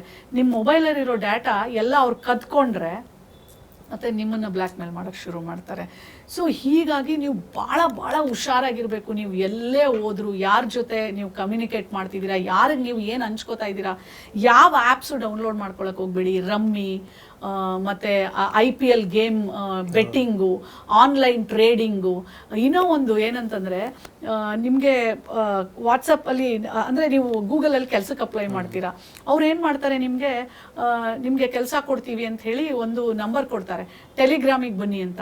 ಟೆಲಿಗ್ರಾಮಲ್ಲಿ ನೀವು ಓಪನ್ ಮಾಡಿ ಸುಮ್ಮನೆ ನಿಮ್ಗೆ ಎಷ್ಟೊಂದು ಅಕೌಂಟ್ಸ್ ಬರುತ್ತೆ, ಅದ್ರಲ್ಲಿ 50-100 ಜನ ಇರ್ತಾರೆ, ಅವರೆಲ್ಲ ಫೇಕ್ ಅಕೌಂಟ್ ಇರುತ್ತೆ. ಅಂದರೆ ನಿಮ್ಮನ್ನು ಅಲ್ಲೇ ಆ್ಯಡ್ ಮಾಡ್ತಾರೆ. ಅದರಲ್ಲಿ ಆ ಫೇಕ್ ಇರೋರೆಲ್ಲ ಹೇಳ್ತಾರೆ, ಇವತ್ತು ನನಗೆ ಕಾರ್ ಸಿಕ್ತು ಲಕ್ಕಿ, ನಾನು ಇವತ್ತು ಬೈಕ್ ಸಿಕ್ತು, ನನಗೆ ಅದು ಸಿಕ್ತು. ನೀವು ಟೆಂಪ್ಟ್ ಆಗ್ತೀರಾ. ಆವಾಗ ನೀವು ಕೇಳ್ತೀರಾ ಅವ್ರಿಗೆ, ಬೈಕ್ ಸಿಕ್ಕಿದೆ, ಕಾರ್ ಸಿಕ್ಕಿದೆ, ನಾನೇನು ಮಾಡಬೇಕು? ಅವ್ರಂತಾರೆ, ನೀವು ಇವತ್ತು 30,000 ಕಟ್ಟಿ. ನೀವು 30,000 ಕಟ್ತೀರಾ, ನಿಮ್ದು ಒಂದು ಆ್ಯಪ್ ಡೌನ್ಲೋಡ್ ಮಾಡ್ಕೊಂಡಿರ್ತೀರಾ ದುಡ್ಡು ಗಳಿಸ್ಬೇಕು ಅಂತ ಹೇಳಿ, 30,000 ಕಟ್ತೀರಾ. ನಿಮ್ಗೆ 50,000 ಬಂದಿದೆ ಅಂತ ಆ್ಯಪಲ್ಲಿ ತೋರಿಸ್ತಾ ಇರುತ್ತೆ, ಆದರೆ ನಿಮ್ಗೆ ವಿಡ್ರಾ ಮಾಡ್ಕೊಳಕ್ಕೆ ಕೊಡಲ್ಲ. ಅವ್ರು ಹೇಳ್ತಾರೆ, ಈ 50,000 ವಿಡ್ರಾ ಮಾಡ್ಕೊಳ್ಳೋಕ್ಕೆ ನೀವು 2 ಲಕ್ಷ ಕಟ್ಟಬೇಕಾಗತ್ತೆ. ಸೊ 2 ಲಕ್ಷಕ್ಕೆ ನಿಮಗೆ ಸೇರಿಸಿ ನಿಮಗೆ 4 ಲಕ್ಷ ನಿಮಗೆ ಕೊಡ್ತೀವಿ. ಅವಾಗ 2 ಲಕ್ಷ ಹಾಕ್ತೀರ. ನೀವು ಕಳ್ಕೊಂಡಿರೋ 30,000 50,000 ಬರಲಿ ಅಂತ ನೀವು ಕಟ್ತಾ ಹೋಗ್ತೀರಾ, ಸಾಲ ಮಾಡ್ತಾ ಹೋಗ್ತೀರಾ. ಕಡೆಗೆ ಎಲ್ಲ ದುಡ್ಡು ತಗೊಂಡು ಆಮೇಲೆ ನಿಮ್ಗೆ ಅವರು ನಿಮಗೆ ಪತ್ತೆನೇ ಇರಲ್ಲ, ಎಲ್ಲೋ ಹೋಗ್ಬಿಟ್ಟಿರ್ತಾರೆ. ಸೊ ದಯವಿಟ್ಟು ಆ್ಯಪ್ಸ್ನ ಡೌನ್ಲೋಡ್ ಮಾಡ್ಕೋಬೇಡಿ. ಈ ಎಲ್ಲ ಗೇಮಿಂಗ್ ಆ್ಯಪ್ಸು, ಈ ಆನ್ಲೈನ್ ಟ್ರೇಡಿಂಗು, ಕಡೆಗೆ ನಿಮಗೆ ಯಾವುದೋ ದುಡ್ಡು ಸಿಗಲ್ಲ ಇದರಲ್ಲಿ. ಆ ರಮ್ಮಿ ಅಂತ ಬರುತ್ತೆ, ನೋಡಿದ್ದೀರಾ? ಆ ರಮ್ಮಿ ಗೇಮು ನಿಮ್ಗೆ ಆ ಪಿಕ್ಚರ್ ತೋರಿಸುತ್ತೆ, ನೀವು 10 ರೂಪಾಯಿ ಹಾಕಿದ್ರೆ 100 ರೂಪಾಯಿ ಡೈ ಅಂತ ಬರ್ತಾ ಇರುತ್ತೆ. ನಿಮಗೆ ಮಕ್ಳಿಗೆ ಏನು ಅನ್ಸುತ್ತೆ, ಅಯ್ಯೋ ಮನೇಲಿರೋರಿಗೆ ಅಯ್ಯೋ ದುಡ್ಡು ಹೆಂಗ್ ಬರುತ್ತೆ? ನಿಜವಾಗ್ಲೂ ನೀವು ಓದಿ, ವಿದ್ಯಾವಂತರಾಗಿ, ಕಷ್ಟಪಡಿ, ಎಲ್ಲಾದ್ರೂ ಹೋಗಿ ಕೆಲಸ ಮಾಡಿ, ನಿಮ್ಗೆ ದುಡ್ಡು ಸಿಗತ್ತೆ. ಅವತ್ತಿಂದ ನಮ್ಮ ಜನ ಭಾಳ ಕಷ್ಟಪಟ್ಟು ದುಡಿಮೆಯಲ್ಲಿ ಭಾಳ ಸುಖವಾಗಿ, ಖುಷಿಯಾಗಿ, ಆರೋಗ್ಯವಾಗಿದ್ದರು. ಇವತ್ತು ಈ ಮೊಬೈಲ್ ಅನ್ನೋ ಒಂದು ಮೊಬೈಲ್ ಒಳ್ಳೆಯದೇ, ಆದರೆ ಇವತ್ತು ಕೆಟ್ಟ ದುರುಪಯೋಗ ಜಾಸ್ತಿ ಆಗ್ತಿರೋದ್ರಿಂದ ಭಾಳ ಹುಷಾರಾಗಿರಬೇಕು. ನೀವು ಎಲ್ಲೇ ಹೋದರೂ ಸಹ ನಿಮ್ಮ ಮೈಯೆಲ್ಲ ಕಣ್ಣಾಗಿರಬೇಕು. ಎಸ್ಪೆಷಲಿ ಸೈಬರ್ ಕ್ರೈಮ್ಸು, ಇವತ್ತು ಸೈಬರ್ ಕ್ರೈಮ್ಸೇ ಹೆಚ್ಚು. ಮನೆಗೆ ಬಂದು ಕಳ್ತನ ಮಾಡೋದಕ್ಕಿಂತ ಹೆಚ್ಚು ನಿಮ್ಮ ಮೊಬೈಲಿಂದನೇ ನಿಮಗೆ ಬ್ಲ್ಯಾಕ್ ಮೇಲ್ ಮಾಡ್ತಾರೆ, ನಿಮ್ಮನ್ನು ಕಳ್ತನ ಮಾಡ್ತಾರೆ, ನಿಮ್ಮ ಮಾನಸಿಕವಾಗಿ ನಿಮ್ಮನ್ನು ತುಳಿತಾರೆ, ನಿಮ್ಮನ್ನು ಹಳಿಸ್ತಾರೆ, ನಿಮ್ಮನ್ನು ಪ್ರತಿಯೊಂದರಲ್ಲೂ ನಿಮಗೆ ಕಷ್ಟ ಕೊಡ್ತಾ ಇರ್ತಾರೆ. ನೀವು ಭಾಳ ಹುಷಾರಾಗಿರಬೇಕು ಅಂತ, ಎಸ್ಪೆಷಲಿ ಮಹಿಳೆಯರು, ಮಕ್ಕಳು ಮತ್ತು ಎಲ್ಲರೂ ಸಹ ಹುಷಾರಾಗಿರಿ. ಯಾರೇ ಫೋನ್ ಮಾಡಿದ್ರು, ಆಮೇಲೆ ನಿಮ್ಮದು ವಾಟ್ಸಪ್ ಗ್ರೂಪ್ಸ್ಗೆ ಯಾರೋ ಕಳಿಸ್ತಾ ಇರ್ತಾರೆ, ನೀವು ಲಿಂಕ್ ಒತ್ತಬೇಡಿ. ಮತ್ತು ಯಾರೇ ನಿಮಗೆ ಒಂದ್ಸಲ ಎತ್ತೆಚ್ಕೊಳ್ಳಿ, ನೀವು OTP ಬಂದಿದೆ ಶೇರ್ ಮಾಡಿ ಅಂದ ತಕ್ಷಣ ದಯವಿಟ್ಟು ಶೇರ್ ಮಾಡಲೇಬೇಡಿ. ಏನದ್ರಿಂದ ಆಗೋದು ಏನೂ ಇಲ್ಲ. ಗೌರ್ಮೆಂಟ್ ಆಫ್ ಇಂಡಿಯಾ ಅಂತೇನೋ ಕಳಿಸ್ತಾರೆ, ಇನ್ಕಮ್ ಟ್ಯಾಕ್ಸ್ ಅಂತ ಕಳಿಸ್ತಾರೆ, SBI ಅಂತ ಕಳಿಸ್ತಾರೆ, LIC ಅಂತ, LIC ಎಲ್ಲರೂ ಮನೇಲೂ ನಾವು ಮಾಡಿರ್ತೀವಿ, LIC ಅಂತ ಕಳಿಸ್ತಾರೆ. ಹುಷಾರಾಗಿರಿ. LIC ಅವ್ರು ಮನೆಗೆ ಬರ್ತಾರೆ ನಿಮಗೆ ಕೊಡಬೇಕು ಅಂತಂದರೆ, ನೀವು ಆನ್ಲೈನಿಂದ ಮಾಡೋ ಅವಶ್ಯಕತೆ ಇಲ್ಲ. ಸೊ ಆನ್ಲೈನಿಂದ ದಯವಿಟ್ಟು ಏನೂ ಮಾಡೋಕ್ಕೆ ಹೋಗಬೇಡಿ, ಹುಷಾರಾಗಿರಿ. ನಿಮ್ಮ ಪಾಸ್ವರ್ಡ್ಸು ಎಲ್ಲ ಸ್ಟ್ರಾಂಗ್ ಆಗಿರಲಿ. ಆಮೇಲೆ ನಿಮ್ಮ ಮೊಬೈಲ್ಗೆ 2 ನಂಬರ್ ಅಥೆಂಟಿಕೇಶನ್ ಅಂತ ಬರುತ್ತೆ, ಅದನ್ನು ನೀವು ಡೌನ್ಲೋಡ್ ಮಾಡ್ಕೊಳ್ಳಿ. ಯಾರೇ ನಿಮ್ಮ ಮೊಬೈಲ್ ನಿಮ್ಗೆ ಕಳೆದು ಹೋದರೆ ಅಥವಾ ಯಾರೇ ಇದು ಮಾಡಿದ್ರು ಅದು ಕೇಳ್ತಾ ಇರುತ್ತೆ, ನಿಮ್ಮ ಫೇಸ್ಬುಕ್ಕು, ಇನ್ಸ್ಟಾ ಎಲ್ಲದಕ್ಕೂ ಆ ನಂಬರ್ ಹಾಕಲಿಲ್ಲ ಅಂದರೆ ಅದು ಓಪನ್ ಆಗಲ್ಲ. ಇಂಥವು ಸೆಕ್ಯೂರಿಟಿ ನಿಮ್ಮ ಮೊಬೈಲ್ಗೆ, ನಿಮ್ಮ ಇಂಟರ್ನೆಟ್ಗೆ ಎಲ್ಲದಕ್ಕೂ ಈ ಥರ ಸೆಕ್ಯೂರಿಟಿ ಇರೋದನ್ನು ಭಾಳಷ್ಟು ಯೂಸ್ ಮಾಡಿ ಅಂತ ಹೇಳಕ್ಕೆ ಇಷ್ಟಪಡ್ತೇನೆ. ಸೊ ಸಾಮಾನ್ಯವಾಗಿ ನಾನು ಹೇಳ್ತಾ ಇದ್ದೆ, ಅದೇ ಮಹಿಳಾ ಆಯೋಗ ಅಂತಂದರೆ ಒಂದು ಪಕ್ಷದ ಮುಖವಾಣಿ ಅಥವಾ ಅದರ ಪ್ರತಿನಿಧಿಯಾಗಿರುತ್ತೆ ಅಂತೇಳಿ. ಸೊ ಅಟ್ಲೀಸ್ಟು ನಿಮ್ಮ ಕಾಲಾವಧಿಯಲ್ಲಿ ನಿಜವಾಗಿಯೂ ಮಹಿಳಾ ಆಯೋಗ ಮಹಿಳೆಯರ ಬಗ್ಗೆ ಅಥವಾ ಅವರ ರಕ್ಷಣೆ ಬಗ್ಗೆ ಆಗಿರಲಿ, ಅವರ ನ್ಯಾಯಯುತ ಹೋರಾಟದ ಬಗ್ಗೆ ಆಗಲಿ, ಅವರ ಬೆನ್ನಿಗೆ ನಿಂತು ಅವರಿಗೆ ನ್ಯಾಯ ಕೊಡಿಸುವಂಥ ಕೆಲಸ ಆಗುತ್ತೆ ಅಂಥೇಳಿ ಆಶಿಸ್ತಾ ಈ ಸಂದರ್ಶನ ನಾನು ಮುಗಿಸ್ತಾ ಇದ್ದೀನಿ. ಮತ್ತು ಕೊನೆಯದಾಗಿ ನೀವು ಏನು ಹೇಳಕ್ಕೆ ಇಷ್ಟಪಡ್ತೀನಿ? ಮಹಿಳಾ ಆಯೋಗ ಯಾರ ಮುಖವಾಣಿಯಾಗಿ ಕೆಲಸ ಮಾಡೋದಿಲ್ಲ. ಅದು ಯಾವುದೇ ಪಕ್ಷದವರಾಗಿದ್ರೂ ಅವ್ರ ಮೇಲೆ ನಾವು ಕ್ರಮವನ್ನು ತಗೊಳ್ತೀವಿ. ಈಗ ನೋಡಿ, ನಾವು ಎಲ್ಲರಿಗೂ ಹೇಳಿದ್ದೀವಿ ರಾಜಕೀಯನ ಬಳಸಬೇಡಿ ಇಲ್ಲಿ ಅಂತ. ರಾಜಕೀಯ ಬಳಸಬೇಡಿ ಅಂತಂದರೆ ಎಲ್ಲ ರಾಜಕೀಯದವರು ಆಗ್ತಾರೆ ಅಲ್ವಾ? ಆಮೇಲೆ ಇವತ್ತು ಯಾರಿಗೆ ಒಂದು ಹೆಣ್ಮಗಳಿಗೆ, ಈಗ ಒಂದು ಹೆಣ್ಮಗಳು ಸ್ಮಶಾನ ಕಾಯ್ತಾಳೆ, ಆ ಹೆಣ್ಮಗಳಿಗೆ ಒಂದು ರೆವಿನ್ಯೂ ಸೈಟ್ ಅಲಾಟ್ ಆಗಬೇಕಿತ್ತು. ಅಲ್ಲಿ ಪಕ್ಷ ಇದೆಯಾ? ಯಾವ ಜಾತಿ ಇಲ್ಲ, ಯಾವ ಧರ್ಮ ಇಲ್ಲ. ಇಲ್ಲಿ ಹೆಣ್ಣು ಮಾತ್ರನೇ. ನಮ್ಮ ಜಾತಿ ಹೆಣ್ಣು, ನನ್ನ ಧರ್ಮ ಹೆಣ್ಣು, ನಾವು ಹೋರಾಟ ಹೆಣ್ಣು, ಎಲ್ಲ ಒಂದು ಹೆಣ್ಣೆ. ಸೊ ಇದು ಮಹಿಳಾ ಆಯೋಗ ಹೆಣ್ಣಿನ ಪಕ್ಷ, ಹೆಣ್ಣಿನ ಜಾತಿ, ಹೆಣ್ಣಿನ ಧರ್ಮ, ಇದಕ್ಕೆ ಯಾರದೇ ಮುಖವಾಣಿ ಆಗೋಕ್ಕೆ ಅವಕಾಶ ಇಲ್ಲ. ಆಮೇಲೆ ನಾನು ಯಾವತ್ತೂ ಯಾವುದೇ ಸರ್ಕಾರದ ಮುಖವಾಣಿಯಾಗಿ ಕೆಲಸ ಮಾಡೋದಿಲ್ಲ. ಹೆಣ್ಣಿನ ಪರ ಮಾತ್ರ ನಾನು ಇರ್ತೇನೆ, ಹೆಣ್ಣಿನ ಪರ ಕೆಲಸ ಮಾಡ್ತೇನೆ, ಹೆಣ್ಣಿನ ಪರ ಧ್ವನಿ ಎತ್ತೇನೆ, ಹೆಣ್ಣಿನ ಪರ ಏನೇ ಆಗಬೇಕು ಅಂತಂದರೆ ಅದು ಎಷ್ಟೇ ಕಷ್ಟ ಆಗಲಿ ಹೋರಾಟ ಮಾಡ್ತೇನೆ. ಪ್ರಿಯ ವೀಕ್ಷಕರೇ, ಇಷ್ಟೊತ್ತು ರಾಜ್ಯ ಮಹಿಳಾ ಆಯೋಗದ ಅಧ್ಯಕ್ಷರಾದಂಥ ನಾಗಲಕ್ಷ್ಮಿ ಚೌಧರಿ ಅವರು ಕೂಡ ಅತ್ಯಂತ ಹೋರಾಟದ ಬದುಕಿನಿಂದ ಬಂದವರು. ಅವರು ಕೂಡ ಹೋರಾಟದ ಮೂಲಕನೇ ಈ ಸ್ಥಾನಮಾನವನ್ನು ಪಡೆದುಕೊಂಡಂಥವರು. ಹಾಗಾಗಿ ಪ್ರತಿಯೊಬ್ಬ ಹೆಣ್ಮಕ್ಳು ಕೂಡ ಧೈರ್ಯದಿಂದ ಮುಂದೆ ಬರಬೇಕು. ಅವರಿಗೆ ಆಗಿರುವ ಅನ್ಯಾಯದ ವಿರುದ್ಧ ಹೋರಾಡೋ ದೃಷ್ಟಿಯಲ್ಲಾಗಿರಲಿ, ಅಥವಾ ಸಮಾಜದಲ್ಲಿ ಒಂದು ಮಟ್ಟಕ್ಕೆ ತಾವು ಬೆಳಿಬೇಕು ಅನ್ನೋ ದೃಷ್ಟಿಯಲ್ಲಾದರೂ ಕೂಡ ಅವರು ಹೋರಾಟ ಮಾಡ್ತಾ ಇದ್ದರೆ ನಾನು ಅದಕ್ಕೆ ಬೆನ್ನೆಲುಬಾಗಿ ನಿಲ್ತೀನಿ. ಮಹಿಳಾ ಆಯೋಗ ಸಂಪೂರ್ಣವಾಗಿ ಮಹಿಳೆಯರ ಬೆನ್ನಿಗೆ ನಿಲ್ಲುತ್ತದೆ ಅನ್ನುವ ಆಶ್ವಾಸನೆಯನ್ನು ಈ ಕಾರ್ಯಕ್ರಮದ ಮೂಲಕ ನೀಡಿದರು.